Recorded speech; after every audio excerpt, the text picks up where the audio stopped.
Сәлем достар, сіздермен бірге театрал бағдарламасы және оның жүргізушісі және авторы Назерке Серікболқызы. Бұл біздің актерлардың келіп, өзінің сырымен бөлісетін, өзінің тәжірибесімен бөлісетін платформа, кеңістік және мотивация беретін үлкен бір тылсым бағдарлама деп айтсам болады. Бүгін бізде қонақта ең алдымен менің құрбым болғандықтан мен үшін ол жай ғана Шахназа, бірақ сіздер үшін түсінікті болу үшін айтқым келеді. Шахназа Қызыханова театр және кино актрисасы. Сонымен қатар Шахназа Алаш дауысы онлайн сөз шеберлігі мектебінің негізін қалаушы және де Тикетон ұсынған жыл театр актрисасы номинациясының жеңімпазы. Тегін адам емес менің алдымда бүгін. Алдарыңызда Шахназа Қызыханова. Шаха, привет. Досым. Және Дисней дауысы. Енді дубляждың королевасы деп айтсам болады. Ол жайлы да қазір сөйлесіп кетеміз. От королевы слышу.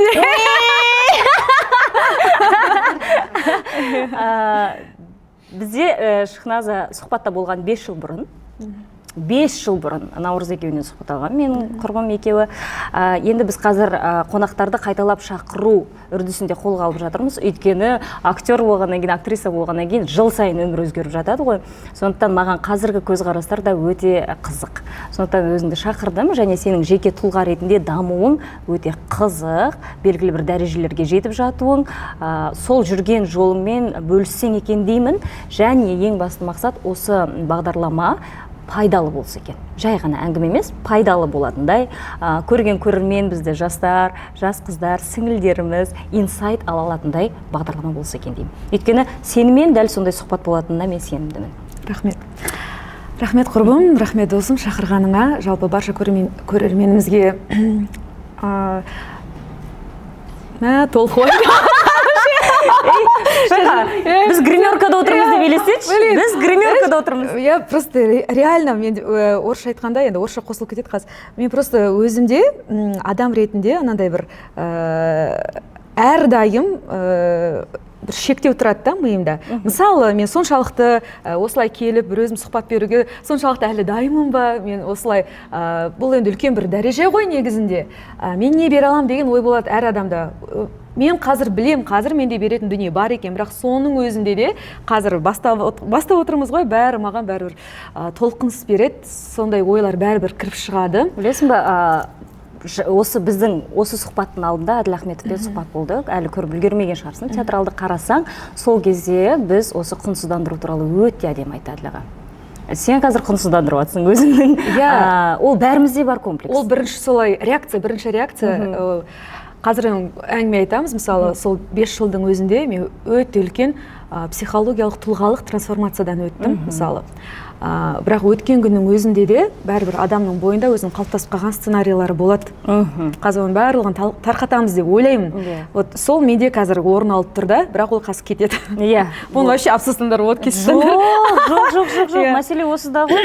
Қара, біз өзімізді мінсіз көрсетуге тырыспауымыз керек. Дұрыс қой, мысалға қара, сен сахнада жүргенге 10 жыл болды. 10 жыл болды, менің бүгін дайындап келген сұрақтарым ішінде де ол болған. Мысалға 10 жылда сенің әр сахнаға шыққанның алдындағы толқыныз, қобалжу өзгерді ме, әлде өзгерген жоқ па? Қазір туып тұр екен сұрақ қоя салайыншы. Әлі күнге дейін солай. Осы сұрақ жөнінде мен жақында өзіміздің үлкен актерлардың барлығынан сұрап шықтым да. Сіз толқисыз ба қазір? Деген сынды сұрақтар болды. Мен мысалы қанша жыл болса да, 10 жылда деп айтып жатсың ғой, 10 жылдан асып бара жатыр мысалы. Ар жағында біз мысалы оқыған кезіміз, біз 7 жыл оқыдық. Соның барлығын есептеген кезде мысалы 15 жыл болды, соның өзінде әлі күнге дейін кішкентай эпизод болсын. Мысалы Пранк махаббатта мен 1,5 сағаттан кейін шығам өзім рөліме. Құдай ақы, соның артында мен тұрамын дір. Өзімді қоярға жер таппай қатты толқимын. Бірақ шыққаннан кейін ол басылады. Актерлардан сұрадым дедім, олар да дәл солай жауап берді. Ол дұрыс, ал мен осы сұрақтың жауабын психологтан да іздеп көрдім. Оның артында біз үлкен системамыз ғой, бұған қазір сұхбатымыздың соңында келеміз деп ойлаған, бірақ қазірден бастап айта берейін. Жалпы адамзат біз үлкен системамыз, біздің бойымызда бір ғана дене емес, бірнеше дене бар, біздің психологиялық жүйеміз бар, бізде қаншама сценарий бар, ДНК-мызда ата-бабамыздан келе жатқан сценарийлар бар, бізде қаншама программа бар миымызда артында. Соның барлығы ол адамның күнделікті өміріне өте үлкен әсер етеді. Мысалы, менде сондай сценарийлар, мен алдыңғы бағдарламада оны айтпадым ғой деймін. Әрине айтқан жоқпын. Менде сондай, мысалы, өзіңді көрсетуге деген қорқыныштар өте көп. Менің ата-бабамнан келе жатқан қорқыныштар екен олар.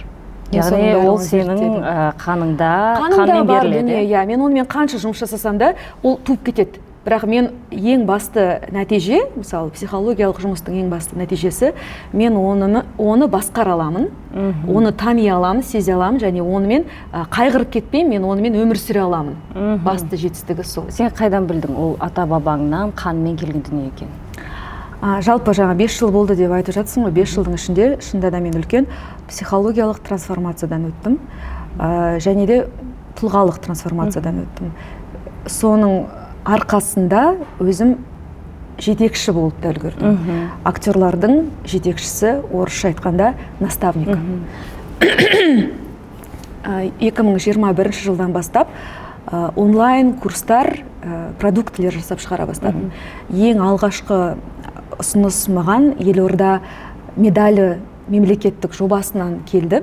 Сол кезде әр саладан 19 бен 29 жас аралығындағы жастарға бағыт беретін үлкен бір челлендж, мемлекеттік бағдарлама құрылды да. Сол әр саладан бизнес, мәдениет, жаңағы медицина деген сынды әртүрлі бағдарлама, әртүрлі сала арасынан үздіктерді таңдап, олардың жеке өзіндік жолмен бөлісетін курс түсіруге ұсыныс келді. Әділі сияқты болдым ма? Бүгін бәрінің тамағы ауыртты. Соның арасында маған ұсыныс келіп түскен кезде маған актерлық шеберлік жөнінде курс түсіріңізші деді. 21 жылы. Мен шок болдым, қалай түсіремін, актерлық шеберлікті қалай онлайн көрсетуге болады деп. Бірақ соның өзінде бір ішімде бір соған қалай не деп айтатын еді? Энергия бөлінді. Екпінім, ебім. Соған ебім бар екенін өзім сездім де, қолға алдым. Отырып кәдімгідей біздің өткен барлық білімімізді 12 сабаққа жүйелеп бастадым. Сол процесс кезінде өзім қатты қызығып кеттім. Өзіме прям шабыт оянды. Түсіру барысында да. Кейін ол жоба бүкіл Қазақстан бойынша өтті. Бүкіл қазақтың жаңағы студенттеріне, оқушыларға дейін тарапты. Маған инстаграмма кері байланыс келген кезде мен таң қалдым. Мен сіздің осы елбасы медалі жобаңыздағы курсыңызды қарадым, көрдім, міне тапсырманы орындадым. Маған қатты ұнады, сіздің арқаңызда оқуға түстім, мен қазір міне оқып жатырмын деген сынды көптеген кері байланыс келді. Сол кезде мен түсіндім, міне мен осылай адамдарға өзімнің пайдамды тигізе алады екенмін ғой. Маған ол қатты ұнады оның үстіне. Міне содан бастап 21 жылдан бастап өзім одан кейін 5 жоба жасаппын. 5 курс, 5 жоба жазып, түсіріп, жаңа адамдарға сатып, былай айтқанда, осылай театр саласында онлайн өнермен білім беру жолын бастадым десем болады. Иә, мен куәмін. Қаншама шынында да 5 жыл бойы сен тынбай. Және білесің ба, ол андай емес та, сен жай ғана театр саласында алған біліміңмен бөліскен жоқсың. Мен өзім куәмін ғой, сен қанша трансформацияны өттің, психологияны меңгердің, психологияның жалпы актер-актрисаға, адамдық тұлғаға қандай әсерін бар екен көзің жетіп барып, маған ең ұнайтыны сенің жаңағы беретін біліміңнің ішінде адам бірінші өзімен өзі жұмыс жасаудан бастайсың. Сен мысалға аша салып жаңағы актер болу үшін, немесе сен көбінде жаңағы сахна тіл жағынан көп мән бересің ғой, жаңағы алаш дауысы мектебінде соған құрылған, сөз шеберлігі. Бірақ сен тек қана жаңағы жаттығулар жасатып, көп курстар солай ғой, дикцияны былай жасаймыз, жаттығу жасаймыз, дыханияны ха-ха деп, ондай емес, сен ең бірінші отырып қойып, адамға бұл саған не үшін керек деп бастайсың да. Мен ойлаймын, және нәтиже де соған қарай тезірек жылдам болып жатыр сенің оқушыларыңда. Дәл солай дұрыс айттың. Жалпы, бағана мектепті айтып жатырсың, онлайн мектептің негізі, сөйлеу шеберлігі ол жақта. Сонымен қатар мен жеке жетекшілік жасаймын актерларға және эксперттерге бөлек. Актерларды бөлек бір топқа жинаймын, эксперттерге бөлек бір топ жинаймын онлайн. Жылына бір реттен өткіземін. Сонда бұл менің қазір бар 3 бағдарламам. Және бұған дейінгі бағдарламаларымның өзінде, дұрыс айттың, мен екі жақты жұмысты қолға алам. Ол бірінші жаңа өзіңмен жұмыс, екінші нақты білім, нақты алу керек кәсіби, профессионалды білім дүние. Вот кез келген жалпы салада өзімнің көзім жеткені, ол мұғалім болсын, ол оператор болсын, ол деген медицина ғылымындағы адам болсын, кез келген адам егер де бірінші екі қанатын тең ұстаса, жетістікке тез жетеді. Бірінші қанаты ол кәсібилігі, кәсіби білімі. Егер өзінің мамандығының жілігін шағып тұрып, күшті меңгеріп алса, әрі екінші қанаты ол өзінің жеке күйі, ішкі күйі, өзімен өзі жұмыс жасап, жаңағы потогын ашып, бақытты бола білсе, осы екі қанаты тең болса, ол кез келген жылдамдықта, кез келген мақсатына ұшып барып келе алады. Өзі қалаған кезде қалаған мақсатына жете алады. Ал кейбіреулер мысалы тек қана кәсібилік жағын қатты қолға алып, соның ғана жетегінде кетіп қалады да, мысалы өзін ұмытып кеткен кезде бір жағы қисаятта қалаған дүниелеріне қол жетпей жатады. Мысалы ол біздің театр актерларының үлкен болі десе болады. Мысалы театрда біз қатты театрға беріліп кіріп кетеміз де, ол салада мықты болуымыз мүмкін, керемет рөлдер ойнауымыз мүмкін, бірақ көбіне өзіміздің жаңағы жеке тұлғалық дамуымызды ұмытып кеткен кезде, күйімізді ұмытып кеткен кезде, мысалы басқа мақсаттарымызға жете алмай жатамыз. Мысалы кино соның ішіне кіреді. Театр актерларының ішіне кино ол сенің жеке тұлғалық дамуыңның нәтижесі негізінде. Дұрыс айтасың. Вот сол нәрсе ақсап қалған кезде бір қанатымен қисық әйтеуір ұшамай, қиналып өмір сүреді. Бұл кез келген салаға әсер етеді. Сондықтан мен продуктілеріме ең бірінші өзіңмен жұмыс, психологиялық жұмыс, сосын барып кәсіби дүниені қосамын. Енді осы жерде мынандай сұрақ туындайды. Қара, например, саған бір қыз келді, мысалға, актер шеберлігімен айналысып келіп жүрген, немесе ер азамат келді, актер болғысы келеді, оқуға түсейін деп жатыр деген сияқты. Бірақ сен көріп тұрсың, енді оның болашағы қандай болатынын ешкім болжай алмайды, бірақ сені қазіргі көріп тұрғаның сахнаға, мысалға, былай айтқанда физикалық тұрғыдан келіп тұрған жоқ. Ол сөздің ашығы, қазір көп бәрібір соған қарайды. Түр әлпет, бойы қысқа деп жатады. Өйткені көп хат аламын менде. Менің бойым қысқа, мен актриса бола аламын ба деген сияқты.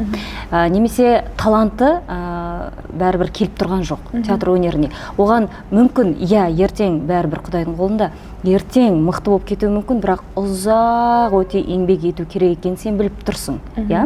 Ондай адамды сен аласың ба өзіңнің жетекшілігіңе? Әлде бірден түсіндіруге тырысасың ба? Дәл қазір мен тек кәсіби актерлармен жұмыс жасаймын. Шығармашылық емтиханға дайындық курсы бұған дейін бір 21 жылы 3-4 жыл өткізген болатын. Сол кезде осындай мәселелер туды. Және әлі күнге дейін маған жеке сабақтарыма таныстарымыз бір-бірінен естіп алып келіп жатады балаларын, қыздарын, немесе туыстарын, осы актерскийге түсейін деп жатыр, осы балам қараш, үйретші деп. Кейбіреулерін бетін қайтарам, кейбіреулерін көңіл үшін сабақ беруге тырысамын, көмектесуге тырысамын қазір. Бірақ қазір мен тек кәсіби актерлармен жұмыс жасағым келеді. Жаңағыдай мәселе кезінде мен оңайлықпен берілмейтін адаммын ғой, білесің ғой өзің. Мен солай көріп тұрсам да кейбір кездері бір-екі рет болды практикамда, мен соңына дейін ол баланы алып дайындадым, барынша дайындадым. Бір рет бір қыз менің бергенімді алып оқуға түсіп кетті. Мен ол кезде өзім таң қалдым оны түскеніне. Соңғы бір кейс бар, мен 5 сабақ бойы онымен дайындалдым, барымды салып, бірақ бірінші рет көрдім, шынымен де уже түсінікті ғой, келген кезде адам ары қарай қаншалықты бара алатынын көріп тұрасың, ол кәсіби көзқараспен. Сол кезде берілмеуге тырыстым да, көңілінде қимадым да, 5 сабақ бойы оны да өзімді де қинадым, бірақ еш нәрсе шықпағаннан кейін айттым анасына, ашық айтуға тырыстым. Ол қызға қазір актерлық шеберлік емес, басқа жұмыс қажет, сіз сол жағына қарай мән берсеңіз деп. Содан бері хабарласқан жоқ. Ойлаймын, ол өте маңызды нәрсе. Өйткені сен мысалға ақша үшін де бала беруге болады ғой, бірақ әр адамның болашағы ғой, енді ол саған сеніп тапсырып келіп тұр, болашағын. Сонымен сабақтастырғысы келіп тұр актер мамандығымен. Бірақ шынында да осылай бағыт бағдар қайта беру керек деп ойлаймын. Қайта қазір тоқтағаны мүмкін қайырлы шығар ол кісіге. Иә, ол өз жолын табады. Уақытын бос кетірмейді, қиналмайды. Иә, қазір ол маған ренжуі мүмкін, жек көруі мүмкін, бірақ кейін рахмет айтуы мүмкін. Иә. Қазір былай мынандай сұрақ болсыншы. Мысалға, қазір 11-ші сынып оқып жүрген бізді қазір біршама жастар қарап отыр. Актер болғысы келеді, театр өнеріне түскісі келеді. Бірақ дәл қазір сенің жаңағы курсыңды сатып алуға, сенің қол астыңа келіп жаңағы білім алуға ақшалары жоқ. Үйде отыр, осы подкастты қосып қойды. Дәл қазір олар неден бастай алады? Не істеу керек? Бір 5 пункт бер, отырады, қазір дәптеріне жазып алады, сонымен жұмыс жасап бастайды. Ең алғашқы. Осы жөнде мен онлайн курсым бар. Оны мен қазір негізі сатпаймын, маған қазір ол ұнамайды сапасы. Бірақ егер де қатты түскісі келсе, маған жазуына болады, мен тегін ақ беремін. Мінекей достар. Иә, ішінде бәрі бар. Маған қазір сапасы ескі болғаннан кейін мен сатқым келмейді. Бірақ жаңағыда егер сұрағы болатын болса, оны бір ақ ауыз сөзбен айта алмаймын. Мен ол жерге 5 сабақ бөліп 40 минуттан түсіндіріп, егжей-тегжейлі оқуға түсуіне көмектесетін лайфхактармен бөліскенмін. Сондықтан маған жазыңыздар, инстаграмыма подписаться етіңіздер, жаңағыдайғы өтініш білдірсеңіздер, мен сіздерге ссылкасын бере қоямын. Керемет, мен ойлаймын, бүгінгі біздің бағдарламаға алып келген күшті сыйлығыңыз болды. Мен басқа сыйлық алып келгем негізі. Бұл қосымша. Оны соңында айтамыз. Керемет. Шынымен де Шайха, сен 5 жылда қандай өзгерістер болды сенде? Әрбір тіпті рөліңді талқылауда да өмірлік өзіңнің қандай да бір жетістікке жетуіңе де осылай өзіңмен өзің алысып жұмыс жасауың саған өте көп әсерін тигізді. Және мен ойлаймын, жаңа режиссерлық, ұстаздық деген ол Құдайдан берілетін бәрібір дүние. Шынымен адам содан ләззат ала білу керек. Сен содан ләззат аласың. Және сенің мен жаныңда жүріп, мысалы, көріп жүрмін ғой нәтижелерді. Нәтиже шығарып, кәдімгідей бір адамды белгілі бір жетістікке шығарасың да. Мен соған таңғаламын. Мысалға, мен ондайға жоқпын, сен өзің білесің. Мен шәкірт тәрбиелеу, біреуге бір нәрсе оқыту істей алмайды екенмін ондай ше. Маған ол қиын. Ал сен соны өзің таптың да, және соны дамытып жатқаның, және ол сен қолыңнан келеді, и это прям круто деп орысша қосып қойған арасында. Мынандай сұрақ қойғым келеді. Арасында енді өзің де айтып отырасың ғой, жалпы театр қазір сен үшін не? Жұмыс орны ма, сен үшін терапия ма, әлде сен үшін служение ма? Служение. Қазір служение. Театр маған бұдан бұрын құтқару кругы болатын. Спасательный круг деп айтады ғой. Қалай болсын? Баллон. Бұған дейін солай болатын. Ал қазір адамдарға шынайы, шын жүректен қызмет ететін киелі орын. Қалай ауысты бұл екі кезең? Мен жалпы, өзің білесің, бірге қатар оқыдық. Кішкентай кезімнен бастап қатты қорқақ адам болдым. Өте қатты қорқақ адам болдым. Ол менің театр вузында оқып жатқан кезімде де қатты маған кедергісін келтірді. Бірақ соған қарамастан, қаным меңгейген бойкіс деп айтады ғой. Сол қасиетімнің арқасында соған қарамастан оқуға түсіп оқып, сол кезде де қатты қиналған болатынмын. Сол кезде бір қызық оқиға айтып жіберейін. Аманжанова біздің педагогымыз болды. Кезекті актер шеберлігі сабағы, этюд көрсету керек. Мен қатты қобалжып қорқатыным соншалықты, мысалы, 1,5 жылдан асып кетсе де, сол отырған адамдармен танысып жүргеніме, солардың алдында этюд көрсетуге қатты ұялып, сахнаның артында тұрмын жаңағы. Я помню этот день. Оқу сахнасы ғой, кішкентай артында тұрмын, қазір мен шығуым керек. Әлі сол сезім есімде, қоярға өзім жер таппаймын. Кәдімгі толқығаннан бір кезде мынаяққа бүйтіп комок келді, былай жас келді. Этюдыма жастың дым қатысы жоқ. Қазір көрсететін этюдын. Бірақ соған қарамастан шықна, сен шығаруың керек, істеуің керек дедім да. Жылап жүріп этюдты ойнап бердім. Бірақ жылайтын этюд емес ол. Жылап жүріп этюдты ойнап бердім. Бәрі үндемей тыңдап қалды, қарап қалды. Бірақ Аманжанова сол кезде Гүлнар Бекенқызы қарады, "Вы видите, какие у меня актрисы растут" деп ол мәз. Мен ойлап тұрмын, актерский ойнап беріп тұр деп ойлап тұрмын. Какая актриса растет деп ойлап тұр. Сол маған бірақ звонок болды өзіме. Жоқ, болмайды. Мен бұнымен бірдеңе істеуім керек дедім де, колледждегі психологқа бардым. Мен сендерге айтқан жоқпын, қазір айтып отырмын. Біз не істеп жүрміз ол кезде? Бұл не? Сендер ол кезде күлесіңдер, прикол ұстасыңдар ғой маған, түсінбейсіңдер ғой. Ол кезде психология вообще жоқ қой. Мен бардым, ол кісіге Тоқта, айттым. ол кез 2012. 12. На минуточку. Иә, айттым, менде осындай проблема. Маған қатты ол кедергісін келтіреді. Есімде ме ол психолог? Соны сұрайын деген. Бізде вообще психолог болып па еді колледжде? Кабинеті болған, шашы қысқа апай болатын. Есімде жоқ қой. В общем, кірдім, айттым, осылай деді. Ол маған 1-2 практика берді. Соны қолдандым, нәтижесін көрдім. Содан кейін өзім Дейл Карнегидің кітабын тауып алдым. Соның ішіндегі дүниелер бар, қобалжығанда не істеу керек деген. Оны орындадым. Әйтпесем вокалға да шығатынмын да шаятынмын. Уайымдаған кезде ше, уайымдағаннан интонационна жетпей дірілдеп. Соның бәрін орындадым, жаңа практикаларды. Нәтижесін көріп бастадым да, дедім, осылай көмектесуге болады екен ғой, оказывается. Просто бір практикалар жасау керек екен ғой дедім да. Содан бастап мен психологияға деген махаббатым ашылып бастады. Кейін театрға келдік. Тыңдаңдар. Театрға келдік, бәрі күшті. Арманым орындалып жатыр. Бір кезде енді қаржылай проблемалар басталды. Былай жасайым, шықпаймын. Былай жасайым, болмайды. Сосын бір әпкем болды, ол маған айтты, мастер-кит деген дүние бар. Психологиялық жаңа проработкаға көмектесетін. Сен осы дүниемен айналысып көрші деді, оқып көр деді. Маған қызық болды, оқыдым. Өзіме көп нәрсе аштым, және қаржылай проблемаларымның мәселесін шешімі менің психологиямда екенін түсіндім сол кезде. Бардым да мастер-китпен айналыса бастадым. Кәдімгідей өзінің нәтижелерін көре бастадым. Әдемі, бәрі керемет. Театрда бір 5 жылма жұмыс жасадым. Сол кезде мастер-киттің нәтижесі маған дубляждың проекттер келе бастады. Жақсы проекттер келе. Ол кезде жақсы төлейтін бізге. Диснейдің проектлерін өте жақсы төлейтін. Мәселем шешіле бастады. Сосын жақсы, нормально, ары қарай өмір сүре бердім. Кейін Ромео и Джульеттаның премьерасы болды.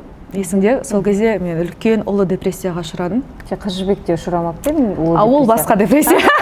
Мынау Мынау басқа депрессия. Сол кезде жұмыстан кетем деп ойладым, театрдан кетем, бұл маған не керек деген сынды. Ол театр актерында болып тұратын дүниелер барлығында. Сосын мен тұрдым да. Не үшін? Енді үлкен әңгіме, ол рөл туралы әңгіме. Жоқ, рөлмен, жұмысқа қатысты, рөлмен байланысты. Маған Сүтананың рөлін берді. Мен ол кезде 26-7-демін ғой. Енді Сүтана кормилица маған психологияма қатты ұрды да.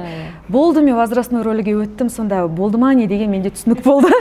Ойнағым келген жоқ, жаман қатты ойнағым келген жоқ. Үлкен қиналыс болды ішімде. Нұрған тағаға барып айттым, ол маған, в общем, бір-бірімізді түсінбедік. Сонымен 10 жылдық ол кезде 2018 жыл ма? Ой, 21 жыл. 22-21. Мен декреттемін. Иә. Ойнап шықтым әйтеуір, ол бөлек әңгіме. Сосын премьерасынан кейін үйде жатып қалдым, кәдімгідей. Сосын барында чөтті дұрыс емес бет жатқаным. Кәдімгі релиф терапевт бар, жақсы терапевт тауып алдым Инстаграмнан, сол кісінің приемына жазылдым. Содан бастап мен кәдімгідей стационарный аптасына 1 рет болатын психологиялық терапия бастадым. Оказывается, мен проблемам Ромео и Джульеттада емес, ағайда емес, рөлде емес екен. Вообще бәрі менің түп санамның басқа деңгейінде жатқан проблемаларда екен негізгі мәселе. Анау айсбергтің жоғары жағы екен. Иә. Ше сұрақ не еді жаңа? Неден басталды? Білмеймін, ол маңыздылығы жоқ, айта берсеңші. Иә. Бірін айтып тұрмын, бір нәрсеге кетіп жатырмын. В общем, айтқым келген мәселе, сол психологым айтады. Вообще актер шеберлігіне, актерскийге очень затравмированный адамдар келеді дейді. Өте затравмированный адамдар актерскийге келеді. Жалпы біздің қоғамда травмасы көп адамдар өте көп дейді. Және андай болады ғой, өздерінің диагноздары болады ғой, біреу пограничник, біреу жаңағы шизофреник, ол уже әбден шегіне жеткен адамдарда. Бізде сол, мысалы, психологиялық аурудың жаңағы несі болатын, сызғы болатын болса, бізде сол ортаңғы жердегі аурулары көп адамдар өте көп екен да, біз үшін ол норма екен біздің қоғамда. То есть сау адам өте аз, психологиялық сау адам өте аз. Және біз үшін ол норма екен біздің қоғам үшін. Бұны не үшін айтып жатырмын? Мысалы, кейбір травмаларды адамдар шығарудың жолдарын жаңағы біреулер, мысалы, преступлениеге барады, например, да, травмированный адамдар жаңа бір жаман дүниелер жасайды, жаңа травмасын шығару үшін сол дүниемен арпалысып. Ал мысалы, актерлар өте экологичный жол таңдаған адамдар да. Біз травманы өзімізді творчествоға айналдыруға тырысатын адамдармыз. Яғни травманы экологиялық жолмен шығарған адамдармыз. Вот. Иә. Сөйтіп, жаңағы айтып отырмын ғой, психологиялық терапиямда негізгі түсінген дүнием өте үлкен. Жалпы адам затының, адам баласының санасы бар және түп санасы бар. Оны қазір из каждого утюга айтып жатыр деп айтады ғой. Бәрі айтып жатыр оны. Ақтарсаңыз информация көп, бірақ бәрі бірақ дүниені айтады. Просто әркім әртүрлі айтады. Бәрі бірақ дүниені айтады, бәрі бірақ дүниені түсіндіруге тырысады. Мысалы, бізде жаңағы санамыз бар және түп санамыз бар. Санамыздың біз 20% ғана өмірде білеміз, сезін аламыз, басқара аламыз, ал 80% ол жаңа түп санада. Ана сурет бар ғой, айсберг, үлкен айсберг, интернетте жүретін. Соның ұшы ғана көрініп тұрады теңізде. Ол жаңа 20% біздің санамыз. Астындағысы ол біздің түп санамыз. Ол түп санамыз дегенімізде жаңағы ол бізді негізі басқаратын дүние сол түп сана. Өмірімізді басқаратын, қандай да бір шешімдерге жетелейтін осы біздің түп санамыз. Және бүкіл үлкен травмалардың көп бөлігі осы түп санада қалады. Адам үлкен өзіне, өміріне қатты әсер еткен оқиғаларды, жаңа травма деп атаймыз ғой, адамды өзгерткен, сындырған оқиғаларды осы түп санаға тығып тастайды. Ол жерде үлкен әсерлер қалады, эмоция қалады. Түп санада тек эмоция, әсер, сезімдер бар. Вот әсерлер қалады да, және оны адам ұмытып кетеді. Ұмытып кетеді. Бұл инстинкт самосохранения. Бізді Алла Тағала шебер жаратқан. Егер біз сол оқиғалардың бәрін есімізде сақтап өмір сүретін болсақ, біз өмір сүре алмас едік. Әрі қарай азанда тұра алмас едік. Сол инстинкт самосохранения, барлық дүниенің бар, информацияның барлығы, черная Пандора біздің түп санамызда сақталады.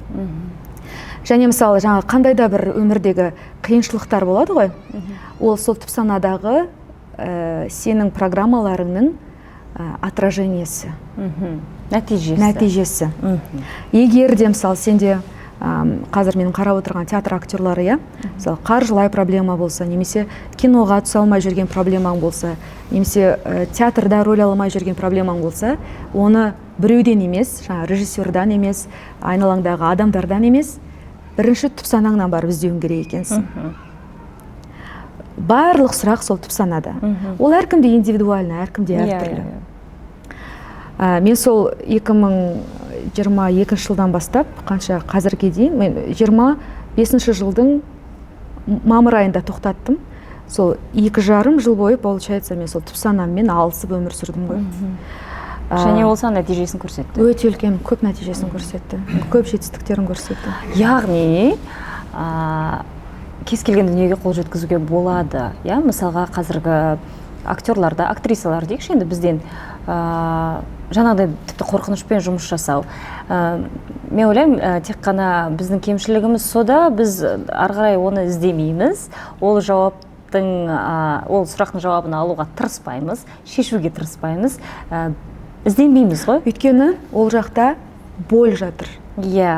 Сен өзіңнің ең қараңғы тұсыңмен кездесесің, бетпе-бет, ал ол жақта шындық жатыр да, шындықты қабылдау өте ауыр, әрдайым ауыр. Сен оның үстіне сен өз-өзіңді соған итермелеп алып бару үшін үлкен күш керек, немесе сен жаңадай депрессияның түбіне жетіп болды, мен олай өмір сүре алмаймын деген кезде барады, содан адам, содан барады, сол кезде барады. Мен де ойлаймын, сондай, жаңа айтып отырмын, депрессия, бірінші депрессия, екінші депрессия, сондай дүниелерге Алла Тағала мені салғанның өзі, өзім бастан кешкеннен кейін адамдарға жол бере алуыма мүмкіндік ашты да. Кез келген жаңағыдай боль бізге негізі есік ашады дейді ғой, жаңа бір сатыға. Ол енді сөзсіз. Сол кезде просто ол есікті ашу керек, аша білу керек. Және де бастапқыда ашуға бәрібір көмектесетін адам керек. Әрине. Өз-өзіңнен ашу мүмкін емес. Сен өзің ашсаң жынданып кетесің. Ол өте қиын, өте қиын. Оған екінің бірі бармайтыны да содан. Бірақ адамдар барса, өзінің қандай бақытты және свободный, еркін болатынын білмейді көп адам. мысалы кез келген бай, мысалы Форбстағы миллиардерлардың жеке психологы бар, оны біреу айтпайды, біреу айтады. Мысалы кез келген жұлдыздың, мысалы ол шетелде өзінің консультанты бар, мысалы бизнес-психолог деген бөлек мысалы нелер бар, мамандықтар бар, иә. Бірақ почему-то мысалы өнерге келген кезде, мысалы бізде енді жөнделіп келе жатыр ғой, бірақ өнерге келген кезде біз оны әлі признавать етпейміз, мойындамаймыз, әлі признавать етпейміз. Ол саланы мойындағымыз келмейді, қалдырмыз. Ой, қош дейді. Егер де деймін да, егер де мысалы қазіргі жұлдыздар, жаңа лицо болып кеткен актерлар, мысалы мен наставничествома келсем, мысалы да, немесе осы сұхбатты көріп өзінің психологиясымен жұмыс жасаса, Голливудтан бір-ақ шығатын еді. Өйткені олардың точкасы уже жоғары болып тұр да, ана жақта. Сәл-сәл өзің миыңмен жұмыс жасап жүрсең, сұмдық жетістіктерге жетуге болады. Мысалы, менің өзімнің нәтижем бағана айтып жатырмын ғой. Қатты уайымдайтынмын, қатты қорқатынмын деп, ең біріншіден, мысалы, мен өзім тұлғалық өсуім менің ең бірінші нәтижем. Түп санамда шыққан, мысалы, мен бағана айтып жатырмын, менің проблемам, оказывается, роль болмаған екен. Мен ойладым, мен киноға түсуім керек, киноға өтпей жүрдім. Ол сұрағың бар ма еді, ар жағында? Бар ғой, әрине. Екеуміз де 10 жылдан кейін бірақ түстік қой. Иә. Ары қарай түсетініміз беймәлім еще. Вот, осындай проблемалар болды. 10 жыл бойы, мысалы, киноға өте алмай жүрдім. Кастингке барам, өтпеймін просто. Ойбай, өтесің, күшті болып тұрсың, келіп тұрсың, вот, 80% сені утверждать етіп тұрмыз деген кезде өтпей қалған кездер болды.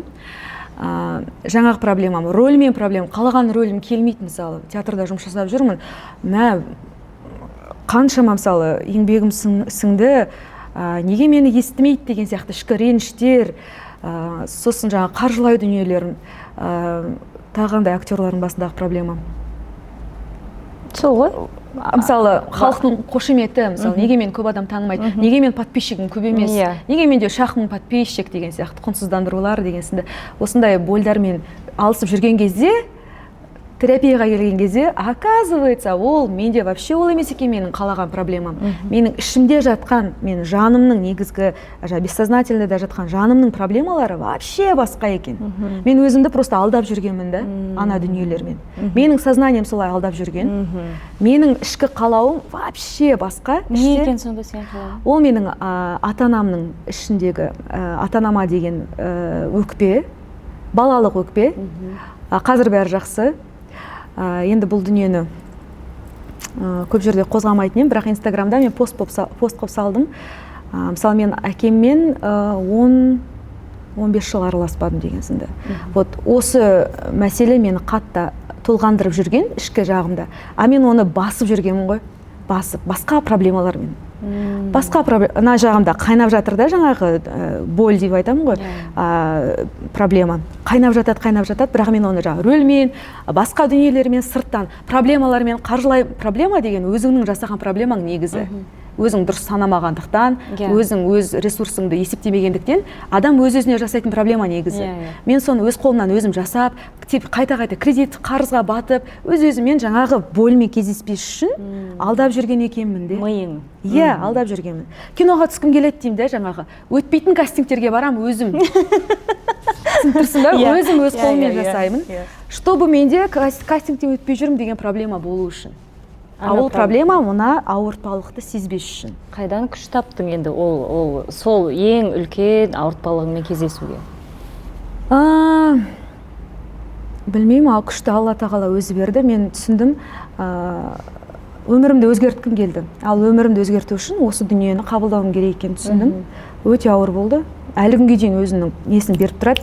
Және де анандай мифтен арылу керек те, мысалы мен 1-2 практика жасадым, 1-2 терапияға бардым, бәрі бітті, арылып кетті. Жоқ, ол өмір бақиғы жұмыс, мәңгілік жұмыс, өмірлік жұмыс. Әлі күнге дейін мен кішкене бетіп жұмыс жасап тұрамын. Вот, одан бөлек, мысалы, менің қатты қызығып баспен кететін соншалықты, оны сен білесің, кез келген дүниеге. Психологияның 7 атасын зерттеп тастадым ғой ана жақта. Тек қана жаңағы бессознательный проблема емес, оказывается, еще есть жаңағы родовые программы, сен ата тегіңнен келе жатқан программалар бар. қазір бұл теманы айтсам көп адам түсінбейді. Түсінбеуі мүмкін. Жаныңның программасы деген дүниелер бар екен. Мен солармен де бетпе-бет кездестім. Және мысалы бағана қорқынышты айтайын ба, айтпай ақ қояйын ба? Нені? Мысалы, айтпай ақ қояйыншы, бұл керек емес. Нені? Күшті кетіп жатыр. Жаңағы родовой программа, мысалы мен бағана сахнадан қорқатыным деген бар ғой. Мысалы мен кәдімгідей отырып оны 2 ай зерттедім. Өзім ата тегімді, әкем жақты, шешем жақты, кім немен айналысқан деген 7 атама дейін кәдімгі зерттедім. Ол үлкен бір программа болды. Сол кезде мен түсіндім, менде 2 жақтан да қанымызда өте шешен, би кісілер көп болған, батыр кісілер көп болған, орысша айтқанда проявленный адамдар көп болған, және сол өзінің айтқан сөз үшін, іс үшін, өліммен, жаңағыдай басын кесіп тастау, анау деген сынды жазалармен жазаланған кездер көп болған да, оқиғалар көп болған. Одан бөлек мысалы бәріміздің басымызда болды, раскулачивание деген дүниелер болды. Сол кезде 2 жақтан да бай кісілер көп болған екен, бірақ ол бізде аталған жоқ, ешқашан аталмайтын. Өйткені олар Қытайға қашқан, байлығын тығып жаңағы дүние мүлікті тартып алу барысында балаларын аман есен сақтап қалу үшін деген сынды. Сондай дүниелер тығылып өмір сүруіне тура келген, мысалы ата-бабама. Оған дейін зерттеп тастадым да. Енді ойлашы, сондай қиыншылықтарды көріп өткен адамдар, ол қанмен берілетін программада, ол менде бар, ДНК-мда бар. Және мен онымен бетпе-бет осы өмірде кездесіп тұрмын. Кездестім, мен сахна арқылы кездестім. Жаңа сахна, мен тікелей өзім бессознательно осы программамен кездесу үшін актерлық мамандығын таңдап тұрмын ғой. Ата-бабамнан келе жатқан программаны бетпе-бет өмірде кездестіріп, соны шешу үшін. Және онымен кездестім. Менің қорқынышым сол жақтан келе жатыр екен. Ол жай ғана былай, қазір адамның ойынан маған деген айтатын кері байланысынан қорқу емес, түсініп ба? Түбі арғы жақта екен ғой. Сондықтан да ол әлі күнге дейін шығып тұрады. Ол қанымда жатқан программа. Шығып тұрған кезде сен бірақ қалай жұмыс жасау керек екенін білесің. Терапиямен мен түсіндім, жаңағыдай признавать еттім, жаңағы проработкалар жасадым. Мен сосын оны түсінгеннен кейін сол ата-бабамның күшін кәдімгідей өзіме қайттан қайтардым десем болады. Менде сондай керемет артымда адамдар болған екенін мен үшін үлкен бір тірек сезімін берді. Күшті. Білесің бе, соңғы кездері осындай ойлар жиі мазалап және информация жинап бастадым да. Негізі сол ата текті білу, соларды жаңағыдай мойындау, қабылдау, олардың рухын сезіну біздің өмірімізге өте үлкен әсерін тигізеді деп бұрыннан ата-бабаларымыз айтқан ғой біздің, қазақ деген негізі әрбір мақалы бір философия ғой. Біз кішкентай кезде мысалы көп мән бермейміз ғой. Бірақ шынында да ата тегін білмеген адам айтып жатады ғой, енді өмірде қандай болады, жолы қиын болады, анау деген сияқты. 7 атаңды сол үшін қазақтар бізге жаттатқан екен ғой, мысалға. Не керегі бар дейсің да, мысалға. Ол қайтыс болып кеткен адамдарды жаттап, соларды біліп танып, ол өмірімізге біздің тікелей байланысы бар екен ғой. Қазір оны енді мықты эксперттер, научный исследовать етіп жатыр ғой. Оны біздің қазақтар просто үйде шай ішіп отырып бізге айтқан. Ата әжеміз, біздің біліміміз, санамыз жетпеген оған. Мен жаңа осында келе жатып ойландым да, дәл осы қазақтар қалай керемет текті, шынында да халықпыз. Бақшабама деп айтады ғой. Мысалы, осы сөзді актерлар арасында өте жиі қолданамыз. Мысалы, біреу киноға түсіп, керемет, мысалы, жұлдыз болып кетсем, бақ деп айтамыз. Осы сөзде, мысалы, астарында, бағана ойланып келе жатырмда, оказывается, үлкен психологиялық формулировкасы жатыр екен. Мысалы, қас түсіндірейін, бағана айттым ғой, оң қанат, жаңағы сол қанат деп, бақ пен бап. Дәл сол қанаттар сияқты. Бап дегенің, жаңағы мен бағана айтқан, сенің кәсібилігің, өзіңнің жеке тұлғалық дамуың, мамандығыңды жетік меңгеруің, а бақ дегенің бағанағы өзіңнің рухани сенің дайындығың. Бақ-шабама деп қазақтар бөліп айтқан, бірақ бақта бағыңда қатар шапсын деген керемет сөз бар ғой. Екеуі қатар шапқанда ол сөзсіз керемет бақытқа ұласады. Енді қара, кейбір адамдар бар, өнер адамдар, супер успешный. Өте оңай жолы болған, киноға өтіп кеткен, тез өтіп кеткен, бірден атақты болып кеткен, театрда да жұмыс жасап жатыр, бірақ ешқандай психологиямен өзін танумен жұмыс жасамаған. Яғни олардың саналары түзу, жүрегі ашық, рухани бай адамдар ма? Вот, олар дайын адамдар соған. Бірақ өздері білмейді оны.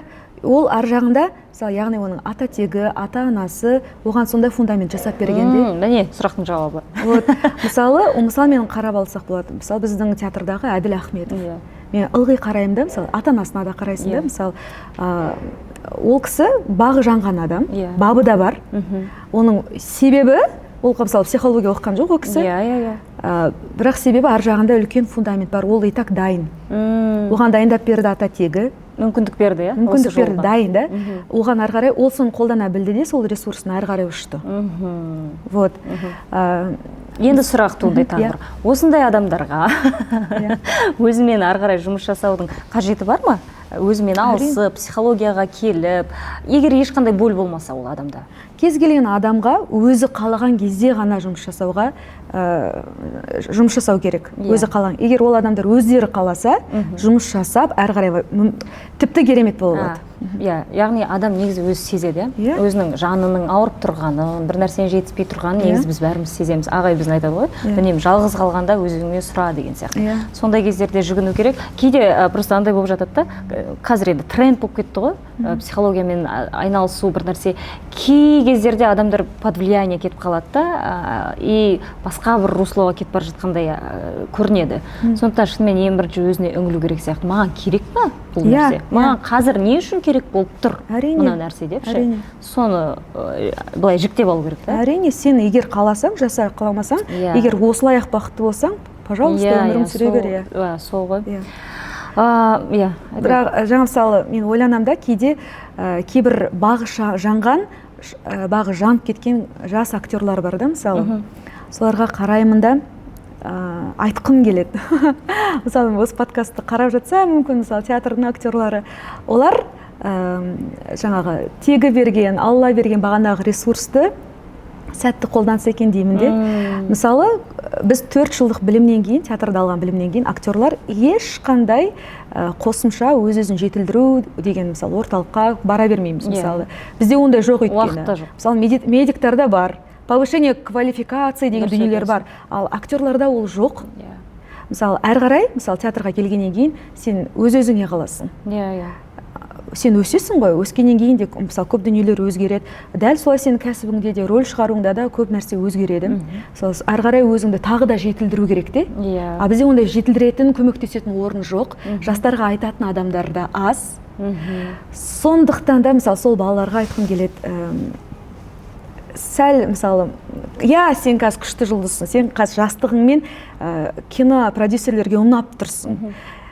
Бірақ бір оценкамен, жаңағы бір амплуамен, бір рөлдің амплуасымен сен ұзаққа бармайсың ғой. Мысалы, 3-4 киноға түсесің, жарайды. Одан кейін халық та жалғады ғой. Одан кейін ары қарай не? Ары қарай қайда барасың? Ары қарай не болады?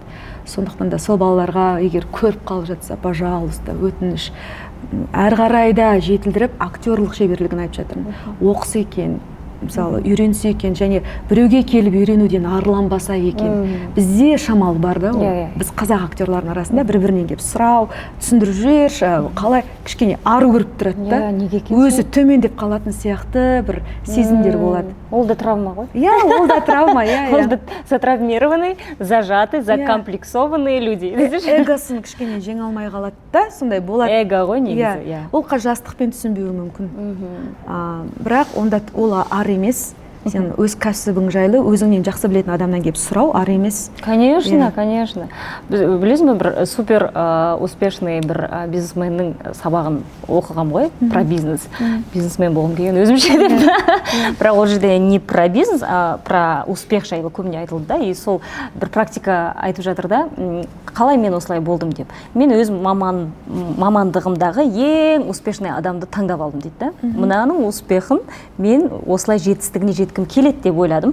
И алдымда жаңағы блокнот ашып, ол не істейді, бәрін істедім дейді. Соған бір күні соған әйтеуір кездесуге қолымды жеткізіп кездестім, сұрадым. Сонда ол айтады да, менің жас аралығым көп емес ол кісіден. Ол өзі белгілі бір жетістікке жеткен, бірақ мен ұялмай жазып, айтыңызшы маған не істеуге болады осыған жету үшін. Осының алдында Әділ ағадан да сұрап жатырмын да, сіз айтыңызшы өз формулаңызды не істеуге болады. И сол кезде ол адамдар жетістікке тез жетеді, қайталауы тезірек болады. Ал мысалға сұрамай жоқ, сұрасам шынымен де мені ойлап қала, білесіз бе не құртады бізді? Мені талантсыз деп ойлап қалады деген құртады. Ойлашы? Әр адамның ішінде әртүрлі ой болуы мүмкін. Иә, мен солай ойлаймын. Мен қазір барып анаған айтсам, күшті сіздің неңіз, маған да үйретіңізші десем, как будто мен ойлаймын да, солай ойлап. Потому что менде кішкентай кезде сондай ой болған. Мен колледжда оқығанда, шынайы мысалы, шын жауап беріп отырмын. Мен колледжда жүрген кезде, даже академияда оқыған кезде, шынымен мен білмеймін, ол нәрсе қайдан бізде қазақ актерлары бір-бірімізге мақтау айту, бір өзіңді түсіріп тастағанмен тең сияқты. Мен соңғы бір 5 жылдықта жаңағындай миым өзгерді. Мен қазір керісінше көп айтуға тырысамын. Талантты көріп тұрсам, өйткені мен сенем да, бірақ ол искренне болу керек, өтірік емес. Менің шынайы айтқан дүнием, оның энергиясына әсерін етіп, маған қайтып келетінін білемін. Және сондай дүниелер ғой бізге кері әсерін тигізеді да, түсінесің бе? Дәл жаңағындай, ол біздің комплексіміз негізі. Сол ғой айтқым келген. Күшті, енді бұл бір танымдық, өте бір шынында. Точно ма? Бұл өте не айтып отырмын ау деп. Жоқ, біз жай ғана әңгіме айтып, күліп, ойнап, сондай болған деген кішкене одан өсіп жатқан сияқты менің бағдарламам. Өйткені шынымен де қазір адам өзіне өзі үңілмесе, қазір сондай заман. Біздің, және білесің, мен өте бақыттымын сондай заманда өмір сүріп жатқаннан. Білім деген ұшаң теңіз. Не оқимын, не істеймін, тек қана адамның жігер күші керек. Ол да дисциплина ғой. Шайха, мысалға, сен сияқты барып, кім мысалға, мен қатты қорқам, дірілдеймін, так, мен осымен жұмыс істейін деп істей алмайды, Шайха, істей алмайды. Даже мысалға, мен де олай ешқашан жұмыс жасамадым. Осыған керек емес, жай ғана, түсінтірсің, алмаған керек болды. Түсінтірсің бе? Ну, енді мен жалпы өзім жаңағы осылай өз-өзімді зерттеу барысында түсінгенім, өз-өзімнің ішіме бүйтіп үңілгелі бері, оказывается, шын мәнінде мен қатты бір киноға да түскім келмейді екен. Мен оны былай сырттай тілеуім мүмкін. Осы жақында жаңағы үлкен киноға өтіп, бір гештальтым жабылғаннан кейін, мен кәдімгідей жібере салдым. Қазір кастингтер жазады. Қазір, мысалы, даже оларға түсіруге де талпынбаймын бір қызық. Өйткені гештальтым жабылды. Мен үшін ол қатты маңызды емес екен. Мысалы, актриса ретінде ме? Актриса ретінде де.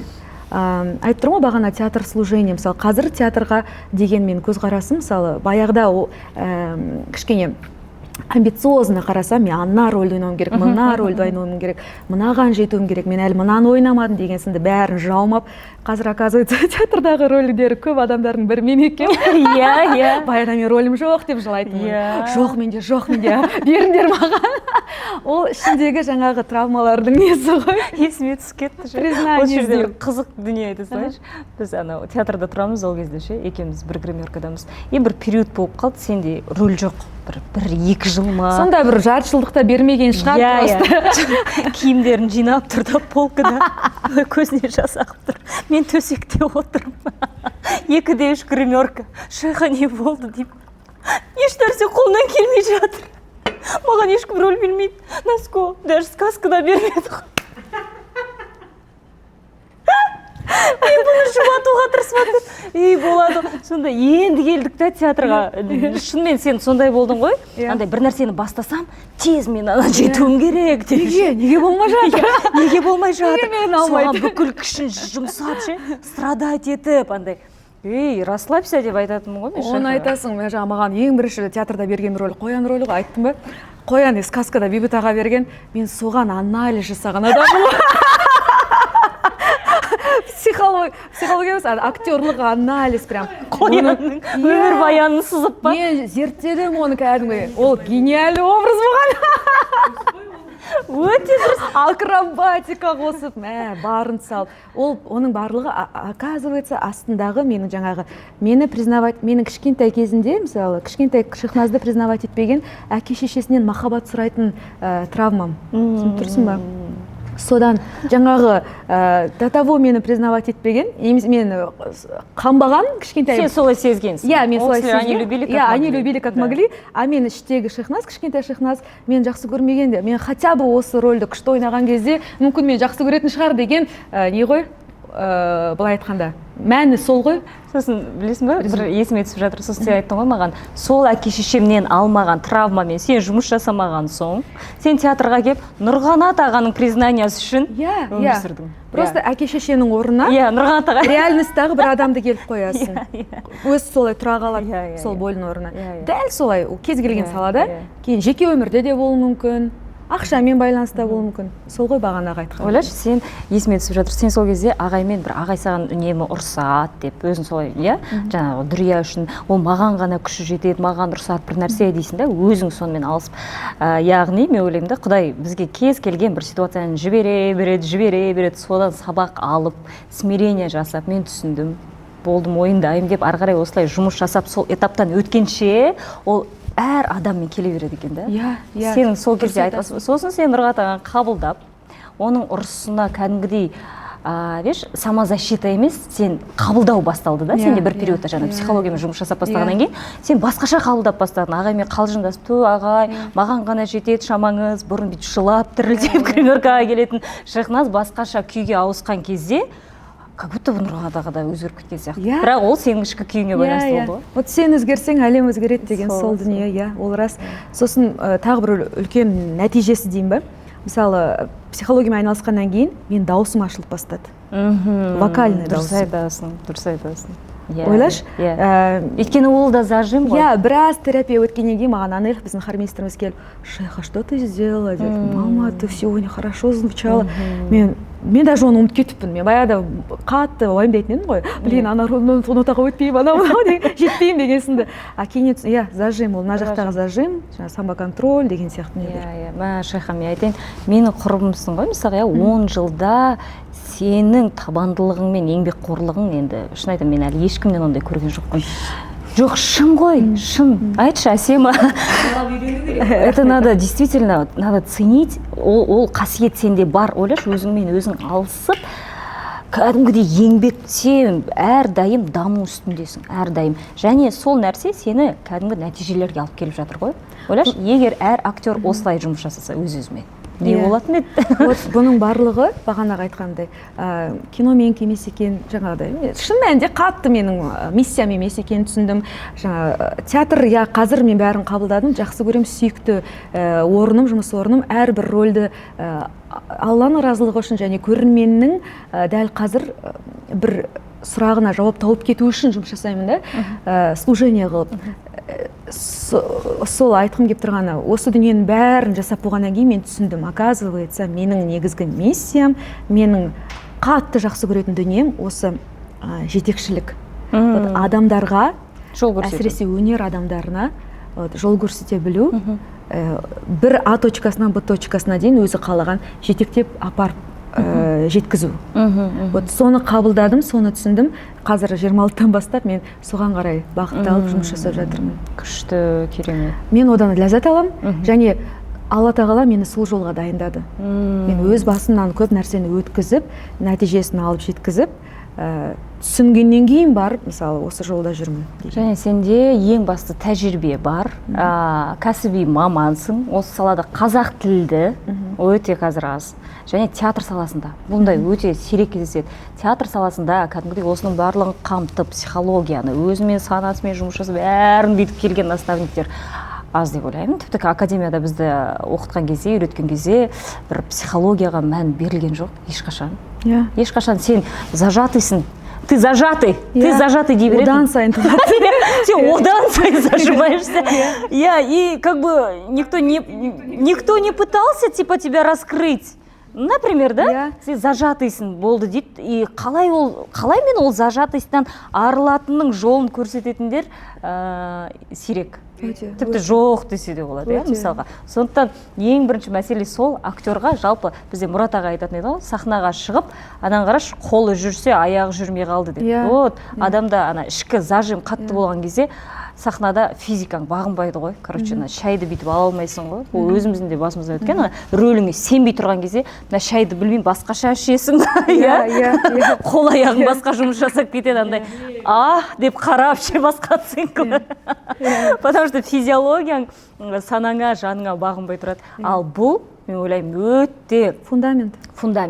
Осыдан өткен адам, яғни оның санасы, жаны еркін адам, сен сахнаға шыққанда міндетті түрде еркін боласың. Сен сахнаға шыққанда қорықпай, бүкіл сезіміңді жеткізе аласың көрерменге. Ал өзі сынақ адам несін жеткізеді? Сондықтан достар, егер осы жолда, осы жолда болсаңыздар, мен ойлаймын, Шахназа, егер сондай бір сіздер ұстаз іздесеңіздер, наставник іздесеңіздер, таптырмайтын адам. Сондықтан барлық ақпарат енді өзіңде ғой. Инстаграмына жазылып, осы 2026 жылдан бастап сен жеке қалай? Топтық жетекшілік. Мен қазір кәсіби актерлармен жұмыс жасағым келеді. Осыған дейін жылына бір рет қана топтық жетекшілік жасап отырам, уақыт жағынан мәселе болғаннан кейін. Сондықтан да осы жылы, осы ақпанның аяғында, марттың наурыз айының бірінен бастап, Құдай қаласа, кәсіби актерларға арналған топтық онлайн жетекшілігімді 2 айлық бастамақшымын. Негізгі бұл жердегі менің мақсатым актерларға, кәсіби актерларға кастингтен сәтті өтудің жолдарын үйретіп, кинодағы алғашқы рөлін алуға көмектесу. Менің жетекшілігімде мен ғана емес, бір психолог бар, және кәсіби кастинг директор бар. Алдыңғы 2 жетекшілігімде мен Жайна Абдиевамен жұмыс жасағанмын. Ол кісіні бәрі таниды. Бұл жолы топовый кастинг директорды шақырып жатырмын, ол келісіп жатыр. Қазір әзірге атын айтқым келмейді, бірақ қазір оның актерлары барлық жерде топ болып жүр. Сол кісіден сабақ алады кастинг жөнінде. Мен жаңа тұлғалық дүниелерімен жұмыс жасаймын. Қосымша апта сайын бір кездесу психологпен болады. Жаңа өзінің күйімен, ішкі күйімен жұмыс жасауға. Комбо дейсіз? Комбо, бүкіл. Бұл 2 ай көлемінде болатын жұмыс. Нәтижесінде кастингтен сәтті өтудің лайфхактарын үйренеді, портфолионың дұрыс жасауды үйренеді, өз басын. Чего мы вообще не делаем? Өз амплуасын танып, кинодағы өз амплуасына арналған монологтар түсіреміз. Менің жұмысым. Және де қазіргі ең бірінші құрал кез келген салада, даже носки Инстаграм арқылы сатылады. Вот Инстаграмда актер өзін қалай сата білу керек, соны үйренеміз 2 ай бойы. Осындай үлкен жұмыс, енді бұл жерде бәрін айта алмаймын, бірақ меніңше бұл таптырмайтын бағдарлама, әлемде жоқ бағдарлама деп айтсам болады. Өзім ішінен туған дүниелерді бәрі менің басынан өткен, және менен проверенный техникалар. Мәселенке, мен 2025-те ешкімге бармай-ақ, сұрамай-ақ, хабар арнасына басты рөлдердің біріне, мысалы, сериалға утверждение алдым. Кастинг директор маған Инстаграмыма жазды. Сосын кейіннен сұрап жатырмын ғой, жаңа кастинг директор, сіз мен қалай таптыңыз? Вообще танымаймыз бір-бірімізді. Ол жай ғана маған запроста тұр екен, мен қарадым да, проба жіберіңізші деді, жібердім. О, классно, вы можете к нам подойти деді. Біз Астанадамыз, жарайды, бардым, режиссермен түсірдік. Вау, классно, қайда жүрсіз сіз? Давайте біз түсірейік деді. Давайте, өт кеттім солай, жеп-жеңіл. Кейінен сол кастинг директордан сұрап жатырмын, сіз мен қалай таптыңыз? Вот Инстаграмнан, Инстаграмда өзінің қалай көрсету керектігін, мен секрет бар бір, қалай сен тауып алу керектігін. Сіз маған да айтпасаңшы, гримеркада жүріп қой. Сол айтпаппын ғой. Сен неге айтпай жүрсің? Оны өз курсымда ғана үйретемін. Саған тек ақша беру керек пе екен? Сұраған жоқсың ғой сен. Ешкім сұраған жоқ. Сұрамадың ба не? Сұраған жоқсың ғой. Соны айтам, біз бір-бірімізді. Білмеймін, честно, оны вообще ойламаппын да. Ладно. Сол, в общем, сол техникамен жұмыс жасады, 2 рет жұмыс жасады. Кейінен осы Courage Group, Құралай Нарбектің фильміне шақырту алдым. Қалыңметражный фильм. Ол да мені солай сарафанный радио арқылы тапқан. Бір қызық, бәрі сұрақ қоймайық, бәрін айтып беріп отырмын ба? Жоқ, дұрыс қой, бұл әр сұрақтан мен де никогда театрал бағдарламасында сұрақ кетіп отырмаймыз. вот тағы жоқ, мына кісі андай, сен әлі ана психология осы жағыңа мән бересің ау деймін, андай бәрі идеально болу керек. Уақыттарыңды алып жатқан жоқ па? Іші пісіп кеткен жоқ па? Ешкім сен адамды ойлап отырамын. Басқа адамның жағдайын қаттырақ ойлайсың. Ондай бар, мойындаймын. Осымен жұмыс жаса, осымен. Тақырып десе, келесі 10 жылдыққа осыған. Құралай Анарбекованың фильміне өттім. Өзім соған таңғалып қалдым. Мысалы, баяғыда мен кастинг іздейтінмін. Қазір кастинг мен іздейді десе. Жоқ, рас. Дұрыс. Мен сұранатынмын, пожалуйста, қараңдаршы, портфолиом көріңдерші депші. Кім бар деп, қазір өздері жазады, мысалы да.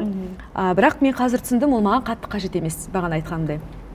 Бірақ енді нем үшін болады, мамандығым үшін. Айтқым келгені сол, өзімнің техникаларым жұмыс жасайтынына өзім дәлелмін. Сен өз басыңнан өткен практикаңмен бөлісесің, ол ең маңыздысы сол. Өйткені сен ол жолдан жүріп шықтың, жаңағындай ғой. Және басқа адамдардың сол жолды сен сияқты ұзақ жүрмей, тез-тез 2 айда түсінуіне көмектесесің. Ең басты нәрсе сол ғой. Керемет, досым. Сондықтан да егерде ойланып жүрген актерлар болса, маған жекеме жазсаңыздар болады. Мен бірінші бәрін алмаймын. Шын айтайын, бірінші адаммен жаңадай сөйлесем, жеке разбор жасаймын, мен оны түсінісуге тырысам, оған разбор жасап берем, және әрі қарай, мысалы, екеуміз керек пе, керек емес? Жұмыс жасай аламыз ба? Егер я болса, кеттік әрі қарай деп, оны әрі қарай шақырам. Болмаса, оған өзінің пайдалы дүниесін берем, разборын жасап, ол өзіне пайдалы кетеді. Қабыспасақ, ол әрі қарай кете береді, қабыссақ бірге жұмыс жасаймыз. Сондықтан жекеме жазыңыздар, тегін разбор жасап бере аламын. Супер. Ермек Нәжде Шахназаның Инстаграм шығарып қоясың. Менің ойымша мүмкіндік өте үлкен сіздерге. Керемет танымдық қазір бізде подкаст болып жатыр, шынында да. Бұл подкастты өзіне керек болып жүрген адам көреді. Мысалға да. Сондықтан мен ойлаймын, сен осылай біліміңмен бөлісіп жатқаныңа үлкен рахмет. Енді сен актриса ретінде қалай ойлайсың, театрда әйелдік энергетика көбейе ма театр сахнасында, әлде азая ма? Про женственность. Білмеймін, әйелдік энергетика деген мен тақырып емес сияқты. Оны мен айтатын кезім емес сияқты әлі. Ол міндетті түрде отбасы құрғаннан емес. Жалпы неге бұл сұрақ туындайды айтайын ба? Біздің театрдағы табандылығымыз, күні-түні еңбектену, әр нәрсеге үлкен бір зор күш жіберу, сол нәрсе бір жаңа әйелдік нәзіктік, әйелдік энергетиканы жоғалтып алуға кері әсерін тигізеді деп ойламайсың ба? Мысалы психологиялық тұрғыдан да алып қарасақ. Мен өзімнің жеке ойым, әйелдік еркектік энергетика деп бөлгім келмейді негізінде. Ол бар, түсінем, бар. Айтады 20% еркектік әйел баласында, қалған әйелдік энергетика. Енді адам болғаннан кейін, білмеймін, кез келген адам жаңағыдай өз-өзімен гармонияда бақытты бола білсе, оның энергетикасы әйелдік болсын, еркектік болсын жоғары болады. Жоғары волнада жүреді, жоғарғы вибрацияда жүреді. Сонымен ол бақытты өмір сүре алады. Болды. Егер де, ол басқа жағынан қараймын, егер де театр сенің сол энергетикаңды алып қойса, көбейтпесе, онда ойлану керек. Сені қиындатса, жаңа энергияңды таусылып, қиналып жүрсең, энергетикаңды көбейтпесе, онда ойлан. Яғни, онда театр кішкене саған кедергі келтіреді екен. Ал ол сенің энергияңды арттыру керек деп ойлаймын. Мәселе сода. Күшті, театрда, біздің театрда қазір енді қанша 10 жылдан асты. 10 жылдан асты. Өзіңнің ойлаған мақсатыңа жеттің ба? Жеттім. Ол қандай мақсат болды? Ең бірінші жастар театрында жұмыс жасау. Әділ Ахметов, Айнұр Рахиповалармен қатар жүріп рөл ойнау болатын. Менің негізгі мақсатым. Аллаға мыңда бір шүкір, сансыз шүкір, сол арманымда өмір сүремін қазір. Сол менің мақсатым болған. Ал кейінгі мақсатым қазір бағана бүкіл әңгімеме арқау болған дүниелерден кейін ойлана келе. Өзімнің онлайн мектебімді кәдімгі физикалық тұрғыда салып, Құдай қаласа, бір орталық ашып, адамдарға қызмет ету жағына мән берсем екен, соны қолға алсам екен деген үлкен ішімде жоспарлар, ниеттер бар. Күшті. Енді қара, жеке бір өмірге өтейікші. Оның жауабы мынандай да, қазіргі кезде байқасаң көп өнер адамдары, әсіресе қыздар күйеуге кеш шығады. Бір актуальный тема болып кетті.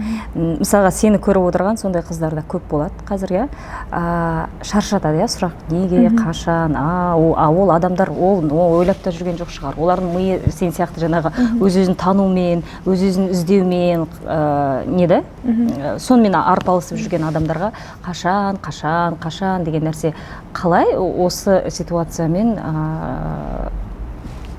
қалай айтсам болады, шығуға болады, өмір сүруге болады. Өйткені қоғамның қысымы бар ғой, бізде белгілі бір қандай да бір шаблондар бар, мысалға.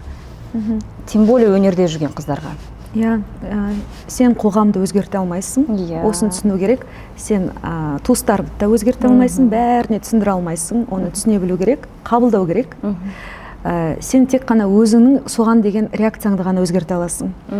Егер де олар сені қатты давить етіп, ызаңды келтіріп, ашуыңды келтірсе, онда ойлану керек те, кішкене техникалар жасау керек, түсіну керек, неге, не үшін, значит, может тебе еще больнее, яғни ол болын шығарып ал деген сынды. Ол сұрақ сен неге заңа тиіп тұр, сол мәселесіне мән беру керек. Баяғыда менің зама тиетін.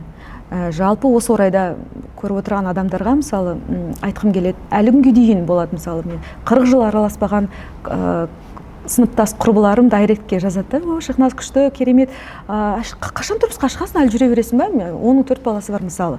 Осы дүние менің зама тимейді, бірақ мен ойланам да, адамдар әлі күнге дейін граница деген теманы түсінбеген ба деп. Ол граница, шекара болу керек қой, ол жеке, интимный дүниең да, ол оған қалай можно?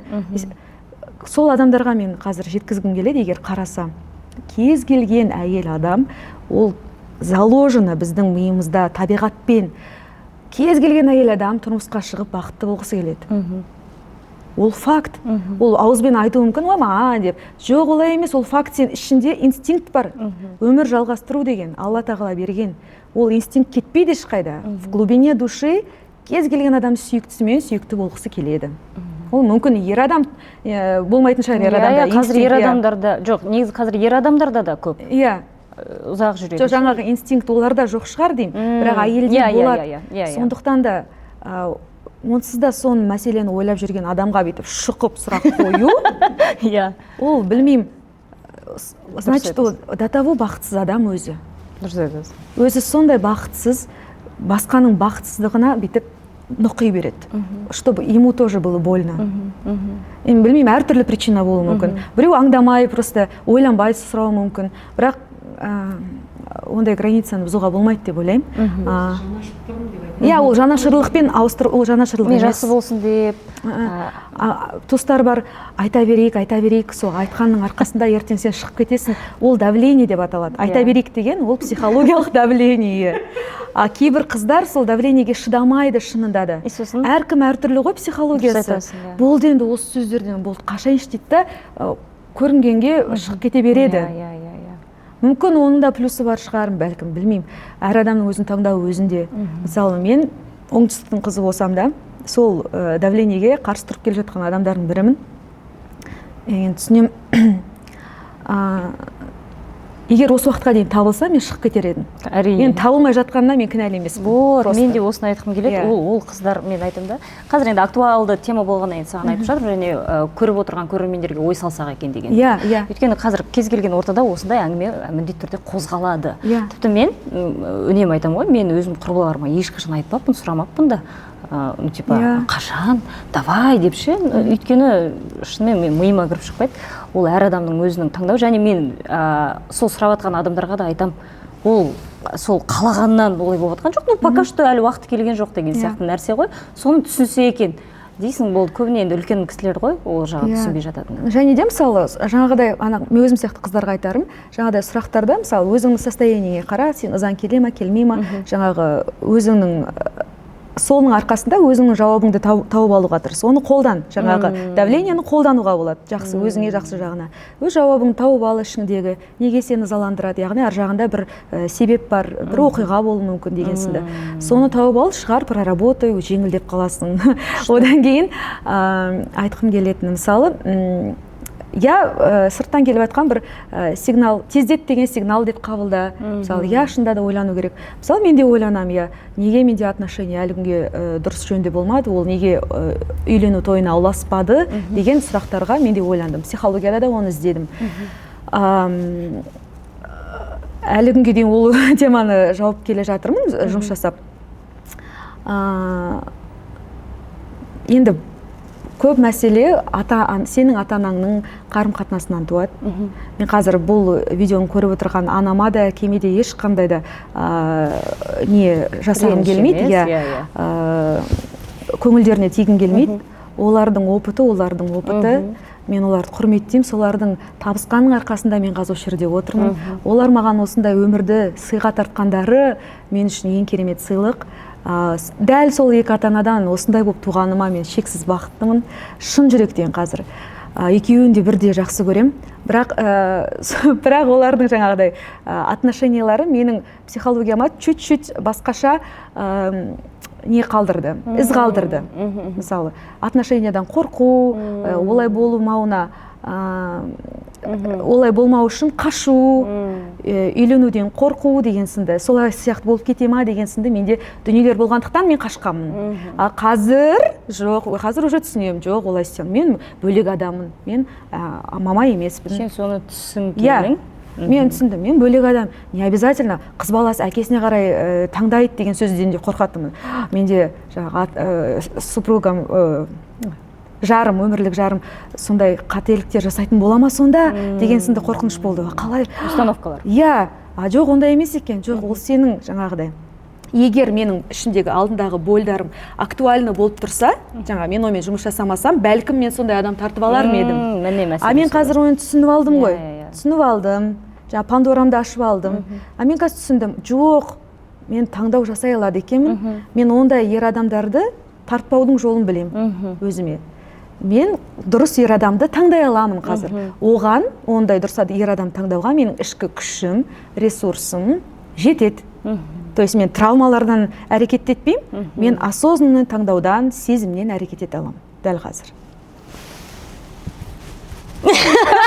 Это был лучший ответ на этот вопрос. Білесің бе, қазір бізде енді не ғой, жаңағы Қазақстан, Алла сақтасын, ажырасудан екінші орындамыз біз. Мен ойлаймын, енді алдағы жылдардан бастап бізде ажырасулар азаяды. Өйткені адамдар қазір осылай саналық түрде санамен жұмыс жасауға, ішкі жан дүниесімен жұмыс жасауға келе жатыр. Өйткені бізде көп тез отау құрып кете салатын жағдайлар көп та, өзім былай енді бақылап, қарап, біліп көрем. Туыстардың арасында тез жаңағы андай бастапқы периодта бір-біріне қатты ғашық болды, болды сөме кетті.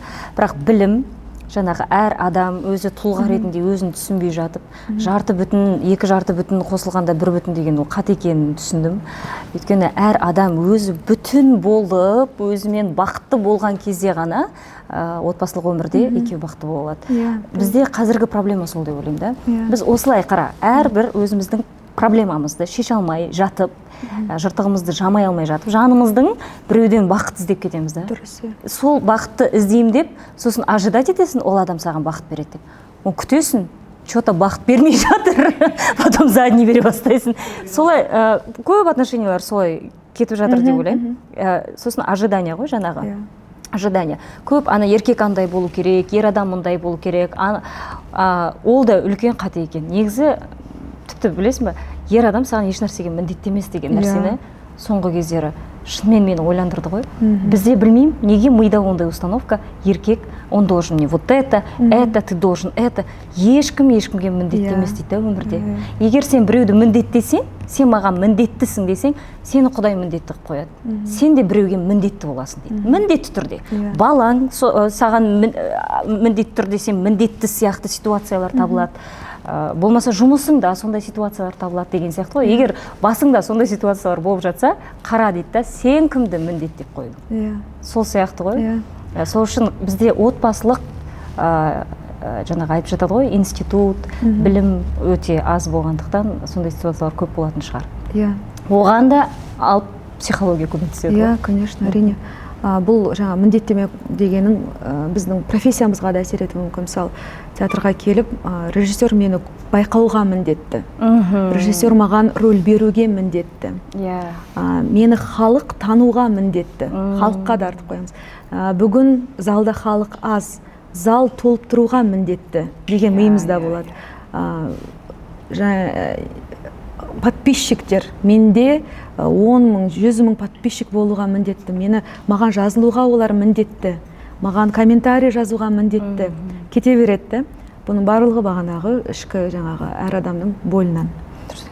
Сен соны алып тастаған кезде, служениеға ауысқан кезде, перекладывание ответственности деп айтылады ғой. Біз маған осы дүниені бір қызық болды, бір қызық сессия болды. Психологпен отырған кезде бір сессиямызда шықты. Жаңағы залда адам аз болды, менің яғни лицом жоқ, мені яғни қызық емеспін мен деген сынды мен өзім сұрақтарым болды. Қызық емеспін, онда мені қаламайды, осы спектакльге дұрыс келмейді деген сынды бір терапия болды. Қандай спектакль ол? Иә, болып қалды. Сол кезде айтты. Ол кісі орысша сөйлейді, сол кезде Шехназа, почему ты отнимаешь право у зрителей? Почему ты у них отнимаешь право? Выбор. Яғни мен олар үшін жаңағыдай шешім қабылдап қойған екенмін, олар келуге міндетті. Осы спектакльді великий режиссер жасады ғой. Біз ақтер көктер болып ойнап жатырмыз ғой. Неге келмейді? Олар міндетті келуге. Деген олар үшін шешім қабылдап. Иә, түсінік болған. Қазір мен уже түсіндім. Зал толып тұрсын, толмай тұрсын, бір адам отырсын, екі адам отырсын, оның душасы дәл қазір осы дүниеге кішкене мәжбүр болып тұр. Сол адам келіп тұр, керек адам келіп тұр. Болды, с благодарностью сол кісі үшін ойнап бере аламын деген сынды. Вот осы міндетті деген жаңа дүниенің бәрін алып тастасақ, білмеймін, әлемнің бәрі бақытты болар ма еді. Тіпті жұмыста да жаңа Әділаға әдемі айтып кетті ғой, бәрі актер үшін жұмыс жасайды деп. Шынымен бізде кейде міндет деп ойлап қаласың ғой, костюмдай қайда грим дұрыс жасамай жатырсың деген сияқты. Мәссаған, егер шынымен оның бәрін алып тастасаң, онда бәрі басқаша болады. Еркіндік, менің сол түсінгенім терапиядан кейін, өз-өзіме жұмыс жасағаннан кейін, просто психологтар бүйтіп айтады, өздерінің арасында жаңағы қалжыңдар бар. Травма кезінде карьерада көп жетістіктерге жетіп алу керек дейді. Амбициозный, жаңағы травманың үлкен бір плюсы бар. Ол саған амбиция береді. Мысалы, жаңағы мен кішкентай қызым маған қарасыншы деп, мен қаншама рөл алып, например, қаншама рөл істеп ұстадым да, соның арқасында. Мысалы да, оның үлкен плюсы бар. Сол үшін карьераны құру үшін жаңағы травманы қолдан деп олар қалжыңдайды. Воспользуйся деп қалжыңдайды. Кейде травманы алып тастай алмайсың, ол сенімен мәңгі қалады. Просто соны түсініп алғаннан кейін, кейде амбиция кетіп қалады да, ты ничего не хочешь в жизни, сен и так бақыттысың, күшті болып кетеді. Бәрі әдемі, күннің шыққаны уже әдемі, далаға шықтың, таза ауа, уже классно, бәрі керемет, бақыттысың. И андай стимул болмай қалады да кейде. Кейде сол жағы да бар. Бірақ менің жаңа түсінгенім, осы сәтте болу керек екен да, кез келген кезде. Дәл қазір жить здесь и сейчас деген рас. Қазір болу, қазіргі сәтте болу, қазіргі сәтпен өмір сүру. Мысалы, травма бізде прошлыйға алып кетеді. Көбіне біз автопилотта өмір сүреміз. 80-90% күніміз автопилотта өтеді. Көбіне өзіміз байқамаймыз оны. Осы жөнде бір практика бар да, полезный болсын. Чтобы өзіңізді түсіну үшін, бұл жиі қолданатын бір практика. Каждый бір аптаға 15 күнге әр сағатқа будильник қойып қойыңыз дейді. Осындай практика бар. Будильник қойып қоясыз, және заметкеңізға, мысалы, сағат нешеде тұрдыңыз? 8-де тұрдыңыз, мысалы, 8-ге будильник қойдыңыз, сразу заметкеде ашасыз да, мен қазір не ойлап тұрмын, жазасын. Мен қазір қандай күйдемін, мен қандай не ойлап тұрмын, қандай состояниедамын, жазасың. Сосын 9-да тағы будильник ойнайды, сразу өз-өзіңе сұрақ қоясың. Сағат сайын. Мен қандай сезімде тұрмын қазір. не ойлап тұрмын, соны жазасың. Сөйтіп әрбір ұйықтағаныңша әрбір сағатыңда будильник қоясың. Сөйтіп бір апта 15 күн қалағаныңша жаса. Күнде ме? Күнде. Содан кейін біраз уақыт өткеннен кейін ана заметкеді ашып қарасаң, сұмдық дүниелер шығады. Сұмдық. Сол кезде түсінесің, сен кәдімгі 80% өміріңді әрбір адам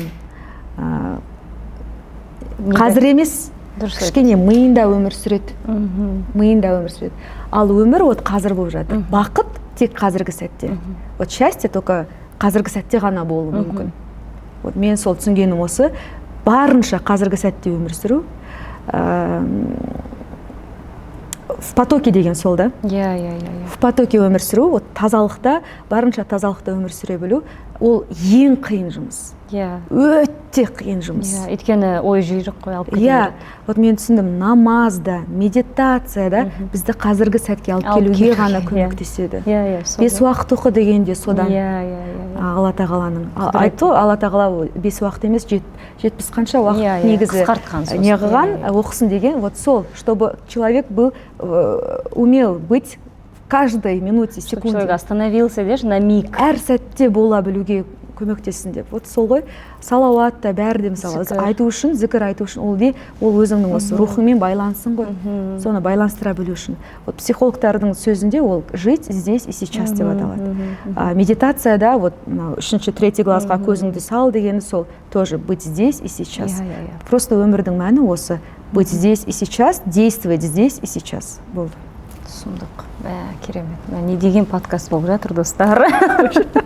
Шынымен айтыңыздаршы, другой уровень это вообще. Күшті жаңа бір сұрақ туындады да, сен әңгімеңнен сосын ұмытып қалдым. Енді қара, сен жаңа айтып жатырсың ғой, кез келген травманы осылай жұмыс жасап арқылы қандай да бір жетістікке жетуге болады, осылай деген сияқты. Әлі пока у меня не получается деген тұстарың бар ма? Конечно. Онымен жұмыс жасайсың? Әрине. Адам қанша уақыт өмір жасайды, адам қанша уақыт өмір сүреді, сонша уақыт өзімен жұмыс жасайды. Қараш, жаңағы быть в потоке, жақсы қазір мына подкастты көреді адамдар, солай істеу керек екен дейді. Или мысалы барасың бір жерден сабақ оқисың, курс аласың, түсініп аласың да, бірақ көп жағдайда менің байқайтыным, ол саған бір аптаға жетеді. Бір апта солай жүресің в потоке, потом қайтадан өзіңнің бұрынғы күйіңе түсе бастайсың. Қайтадан ұмыта бастайсың, қайтадан ана ойлар келе бастайды. Соны сақтап тұру үшін, әрдайым тонуста жүру үшін не істеу керек сонда? Әр адамның өзіне ғана көмектесетін, жарасатын техникалар болады. Соны тауып алу керек. Міне дұрыс айтасың. Саған, мысалы, маған келетін техника саған келмеуі мүмкін. Сол үшін өзіңді жақсы білуің керек та, саған не келеді. Сол дүниені тауып ал, соны жасауға тырыс.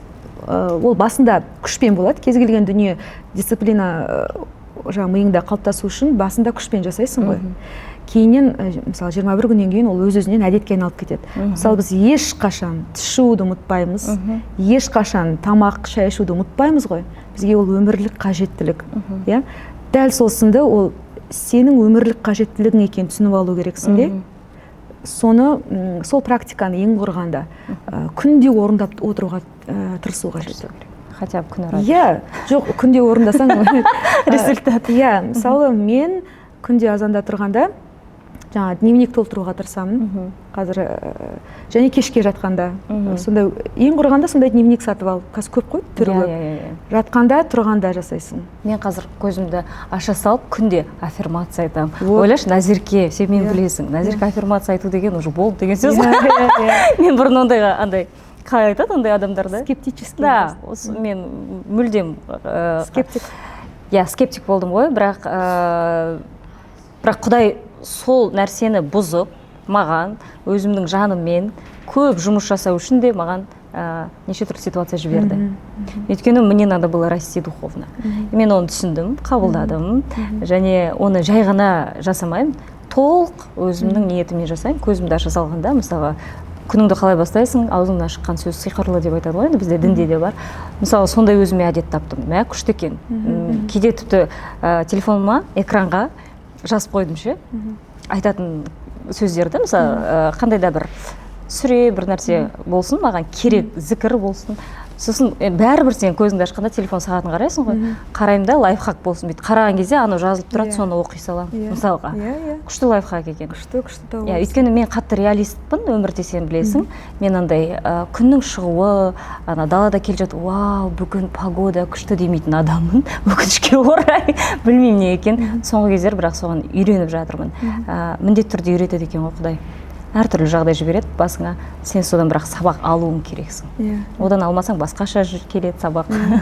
Сондықтан кішкене қазір мен де өзімнің жаныма үңіліп жатқан жайым бар.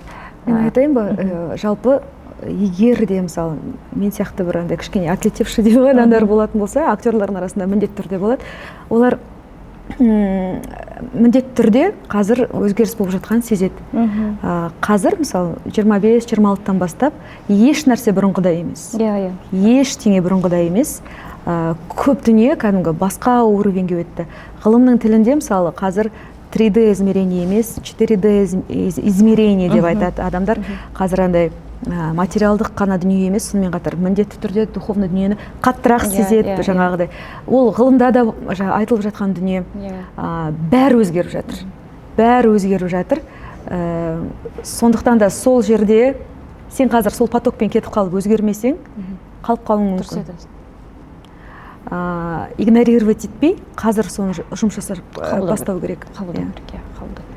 Эволюция болып жатыр да, эволюция. Әрдайым алдыға жылжып жатыр ғой, бірақ соңғы уақытта ол бәрі тез болып жатыр, өте тез болып жатыр. Және сен күшті айттың, әр бізге берілетін боль, енді ол біз былайша айтқанда сынақ дейміз ғой, это точка роста дейді ғой. Соны қолданғанда былай қатты қапалан болу керек екен. Сен басыңа берілген бір сынақ келе ма, қатты қапаланып, неге емес, мен осы жағдайдан қалай өсе аламын? Яғни мен өзіме үңілуіме тура келеді. Бұл жағдай маған не үйретеді? Не үйретеді? Не айтқысы келіп тұр мына жағдай? Сол нәрсеге үңіліп, сонымен жұмыс жасасаң, ары қарай сенде екінші, үшінші дыханиялар ашыла береді екен. Сен театрда нені терпейді деген қалай болады? Шыдайсың. Театрда қандай жағдайға шыдамас едің?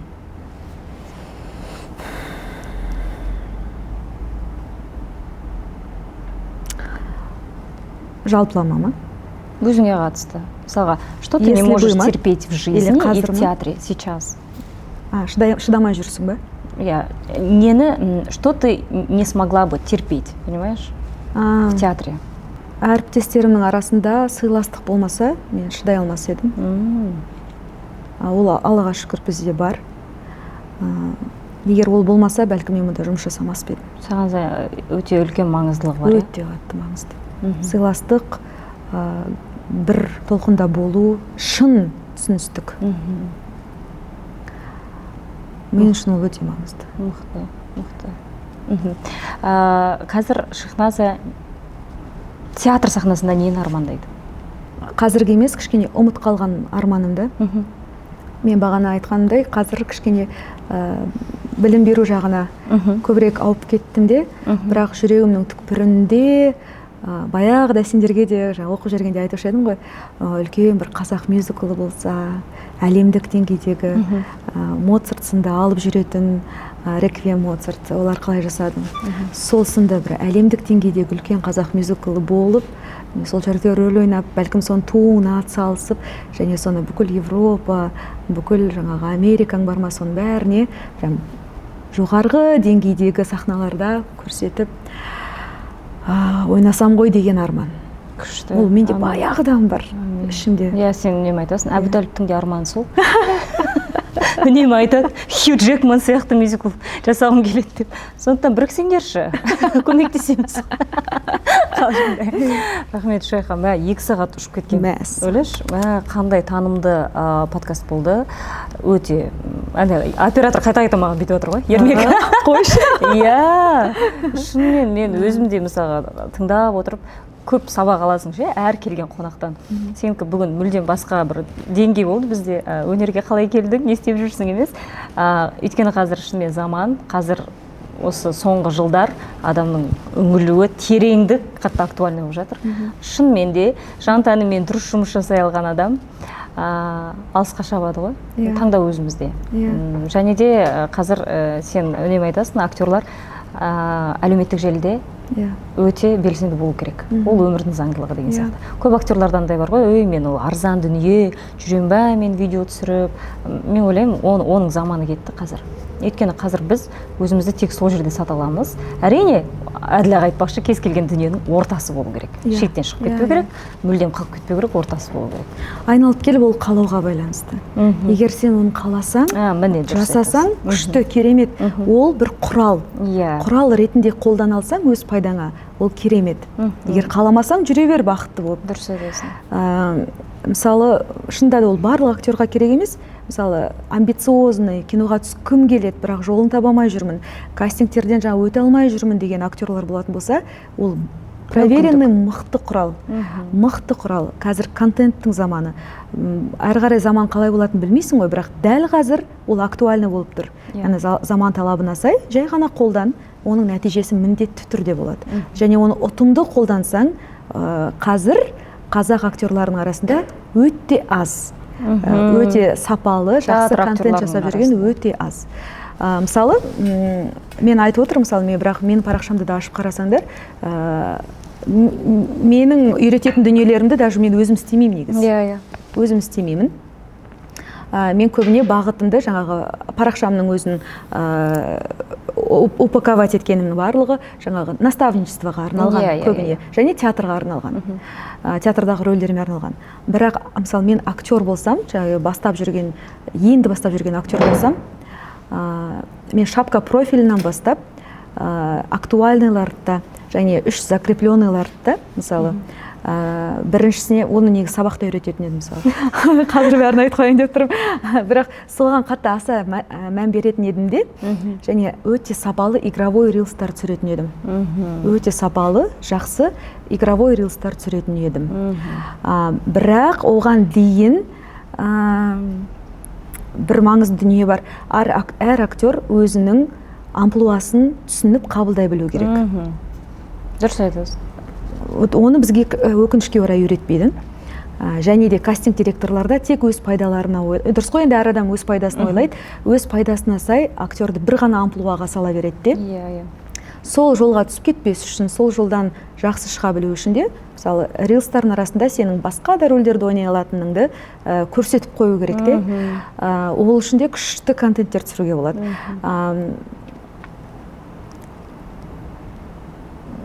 Амплуа жөнінде, мысалы, мен өз басымнан өмір бақи, мысалы, қыз жібек болғым келді, мысалы, Джульетта болғым келді де.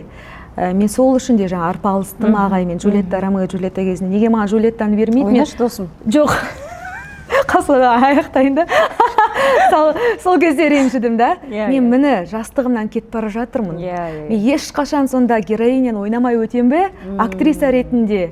Болды ғой, одан кейін мен все, кім береді маған деген менде реніш болды. Оказывается, мен өзімді қабылдамайды екенмін де, өз амплуамды. Мен Джульетта емеспін. Просто амплуада мен Джульетта емеспін. Оны қабылдау үшін қандай оңай емес пе? Мен оңай емес, жаңағы сол терапияға сол үшін бардым ғой. Қабылдадым. Сол кезде сол жерде қабылдадым. Өзім басқа мықты қырларымды. Өйткені өзімнің шын болмысын таныдым да, мықты қырларымды таныдым. Сосын қабылдадым. мен қыз жібек емеспін, өмір бақи болмаймын да. Мүмкін басқа режиссердің көзінде қыз жібек. Иә, ол андай бір абстракциялы, басқа бір андай қыз жібек болуы мүмкін. Жоқ, мен амплуам ондай емес просто. Мен қазір өзімді кемсітіп тұрған жоқпын. Мен просто ондай адам емес. Здраво қарап тұрсың. Қазір түсініп тұрмын, мен амплуамды таныдым. Дәл қазір өзім түсіндім, қабылдадым. Дәл солай кинода да, мысалы, сен неге кастингтен өтпейсің? Мүмкін саған дұрыс амплуада рөл бермей жатқан шығар. Просто өзіңді тануың керексің де. Вот, ол үлкен жұмыс. Қазір оны 2 сағат тағы созылып кетеді. Сабақта айтамын десеш? Иә, мен сол сыйлығым негізінде осы подкасттың астында ссылка ретінде сабақ. Өз амплуаңды қалай тануға болады, және де тағы да өзін лайфхактармен бөлісетін тегін сабақ әкеліп отырмын. Барлық адам көре алады. Подкаст көрген адамдардың бәрі. Көрген адамдар бәрі кіріп көре алады. Керемет. Біз бағдарламаның астына ссылка қойып қоямыз. Міндетті түрде кіріп қарасаңыздар болады. Мен ойлаймын, театрал бағдарламасына ешкім бұндай сыйлық алып келмеген. Шынында да. Сондықтан рахмет. Рахмет. Әрбір қонақтан бір сыйлық алып па? Шынымен де. 2 сыйлық жаңағы курсым бар. Курс, егер сұраған, қалаған адамдар болса. Яғни, достар, сіздерге қажет болып жатса, Шахназаның бүгін айтқан барлық тақырыптары сіздерді бір қандай да бір қозғалысқа әкеп жатса, міндетті түрде Шахназаның инстаграмына жазыңыздар. Сіздерге тегін разбор жасап береді, және біздің бағдарламаның соңында аяғында ссылка бар, сол жерге кіріп, тегін сабақты алып кетсеңіздер болады. Мінекей, осындай бізде өте пайдалы бүгін бағдарлама болды деп ойлаймын. Бір айтылмай қалған мәселе болса, әлде бір бағдарлама соңында айтарыңыз болса, Шахназа ханым. Рахмет айтқым келеді, шын жүректен, саған, командаға. Алдында да, баяғыда да, жаңағы Макайдың программасында да мен айттым ғой сіздерге. Қазір просмотры аз болуы мүмкін. Бәлкім сомдық, біз сондай жаңағыдай цифрландырылған заманда 100 000 просмотр дегенді соншалықты құнсыздандырып тастаған адамдармыз. Негізінде ол оншалықты ондай аз емес. Өте больная темалардың бірі ғой. Салыстырмалы түрде ғой. Бірақ шын мәнінде сіздер тарих жасап жатырсыздар, жоқтан бар жасап. Мысалы, адамдар осындай подкастқа 2 миллион теңге бөліп, мысалы, бір бағдарламасына қандай оборудованиялармен, қандай мысалы командамен жасайды. Ал сіздер жоқтан бар жасай отырып, шын жүректен. Жандарым, сол рахмет сіздерге. Бұл сіздер тарих жасап жатсыздар. Бұл тарихи вложение, вклад. Жастар театрының мұрағаты үшін ғой. Үлкен мұрағат. Бұл қазір бәлкім мен ешкім іздей қоймас. Жалпы қалжың ретінде айтып жатырмын. Қалжың ретінде айтып жатырмын. Бірақ кейін мысалы 20-30 жылдан кейін таптырмайтын құжат болады бұның барлығы. Жастар театрының әртістері жайлы мағлұмат деген кезде ютубта ашады дайын ғой. Сондықтан да сіздерге сол тарихқа қызмет етіп жатқандарыңызға үлкен рахмет, шын жүректен. Құрбым, саған екінші мәрте шақырып отырғаныңа рахмет. Мен просто көрдім де сенің өзгергеніңді. Әңгіменің басқаша болатынын түсіндім деп. Көрерменге рахмет, қарап отырған. Шынымен де бірдеңе пайдалы болса, сондай ниетте келдім. Мен қуанамын, бақыттымын. Жалпы осы ниет, кез келген дүниені өзгертетін ниет екен. Біздің сахнаға шығып тіпті рөл ойнардың алдында да ниетімізді қарап бір жөндеп алу керек екен. Ол қандай рөл болсын. Қандай қазір мен адамдарға шығып бір жанына керек бір нәрсе сыйласам екен. Алла, мен сондай ниеттемін деп шықсаң, бәрі мүлдем басқаша болады. Осыны көп жас актрисаларға айта кеткен жөн. Лайфхак. Өте үлкен сабақ деп айтар едім. Түртіп алыңыздар. Ниетті түзеп шығу. Ниетпен шығу. Оны бізге Бейбіт Құсанбаев ағамыз үйреткен. Жас болып келдік қой бізде. Бұл айтылу керек негізінде. Сол кезде ол кісі жаңа осы теманы айтқан. Мен спектакль қойғандағы ниетімде, рөлге шығып жатқандағы ниетімді Алла разылығы үшін және көрерменге осындай бір пайдасын келтіру үшін жаңағы ниет еттім деп шықсаң, ол Алла тағала одан сайын қанаттандырады. Одан сайын сахнаңды жеңілдетеді, ниет қой. Егер мені осыдан танысын, қазір мен осыдан танылайын деп жатырмын, ура, мен басты рөл ойнайын деп жатырмын, значит, мен жастар театрында еще танымалдырақ болам десең, ол өзіңе в минус кетеді. Міндетті түрде, ол практикада болған нәрселер ғой. Сондықтан ең бастысы ниетті түзеу. Рахмет. Біздің де осы команданың шынымен ниеті сол, басты ниет. Бізде театр мұрағатында қалатындай біздің театр әртістерінің сан қырлылығын көрсету, және қанша адам көрсетеді? 300 адам, 1000 адам, 3000 адам бір пайдамыз тисе, біздің жеңісіміз сол. Сондықтан көзіме елестеп жатыр едім. Фарида Шариповалардың ескі мұрағаттағы видеолары бар ғой. Солар елестеп жатыр. Ол кезде мына подкаст ше, бір 50 жылдан кейін андай көрінетін шығар оларға. Өнер деген. Они о чем вообще? Про психологию. Мы такие старомодные деп па.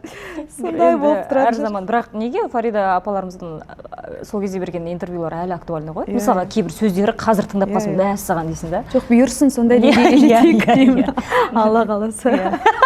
Бұйырса. Біздің Нұрғат аға айтпақшы, великие актрисочки болуды жазсын.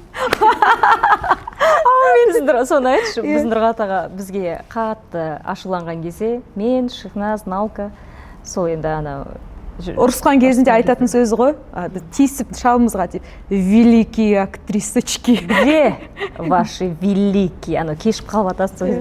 Сол кезде Шайхан маған лайфхак ұнаған. Енді жаман тиіп қалады ғой саған, ту деп ана андай қылып айтып тұр да сені сарказммен. Где эти великие актрисочки? Шайх айтады ғой, қыздар, сондай кезде мен ішімнен аумин деп отырамын. Кез келген дүниені позитивно. Мен отырамын былай, неге олай айтады?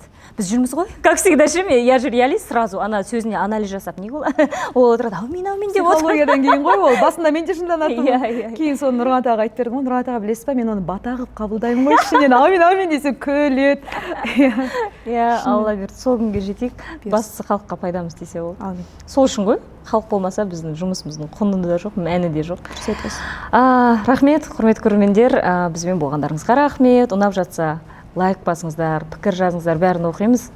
Сіздер азсыздар, біздің көрермендеріміз, және сол аздықтарыңызбен құндысыздар. Өйткені сіздер таңдалған адамсыздар.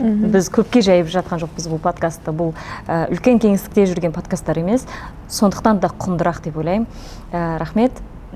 Шайха саған рахмет, жаным. Күшті подкаст болды. Мен өзім үшін де, мен ойлаймын, көрермендерге де пайдасы бар. Келесі подкастта кездескенше.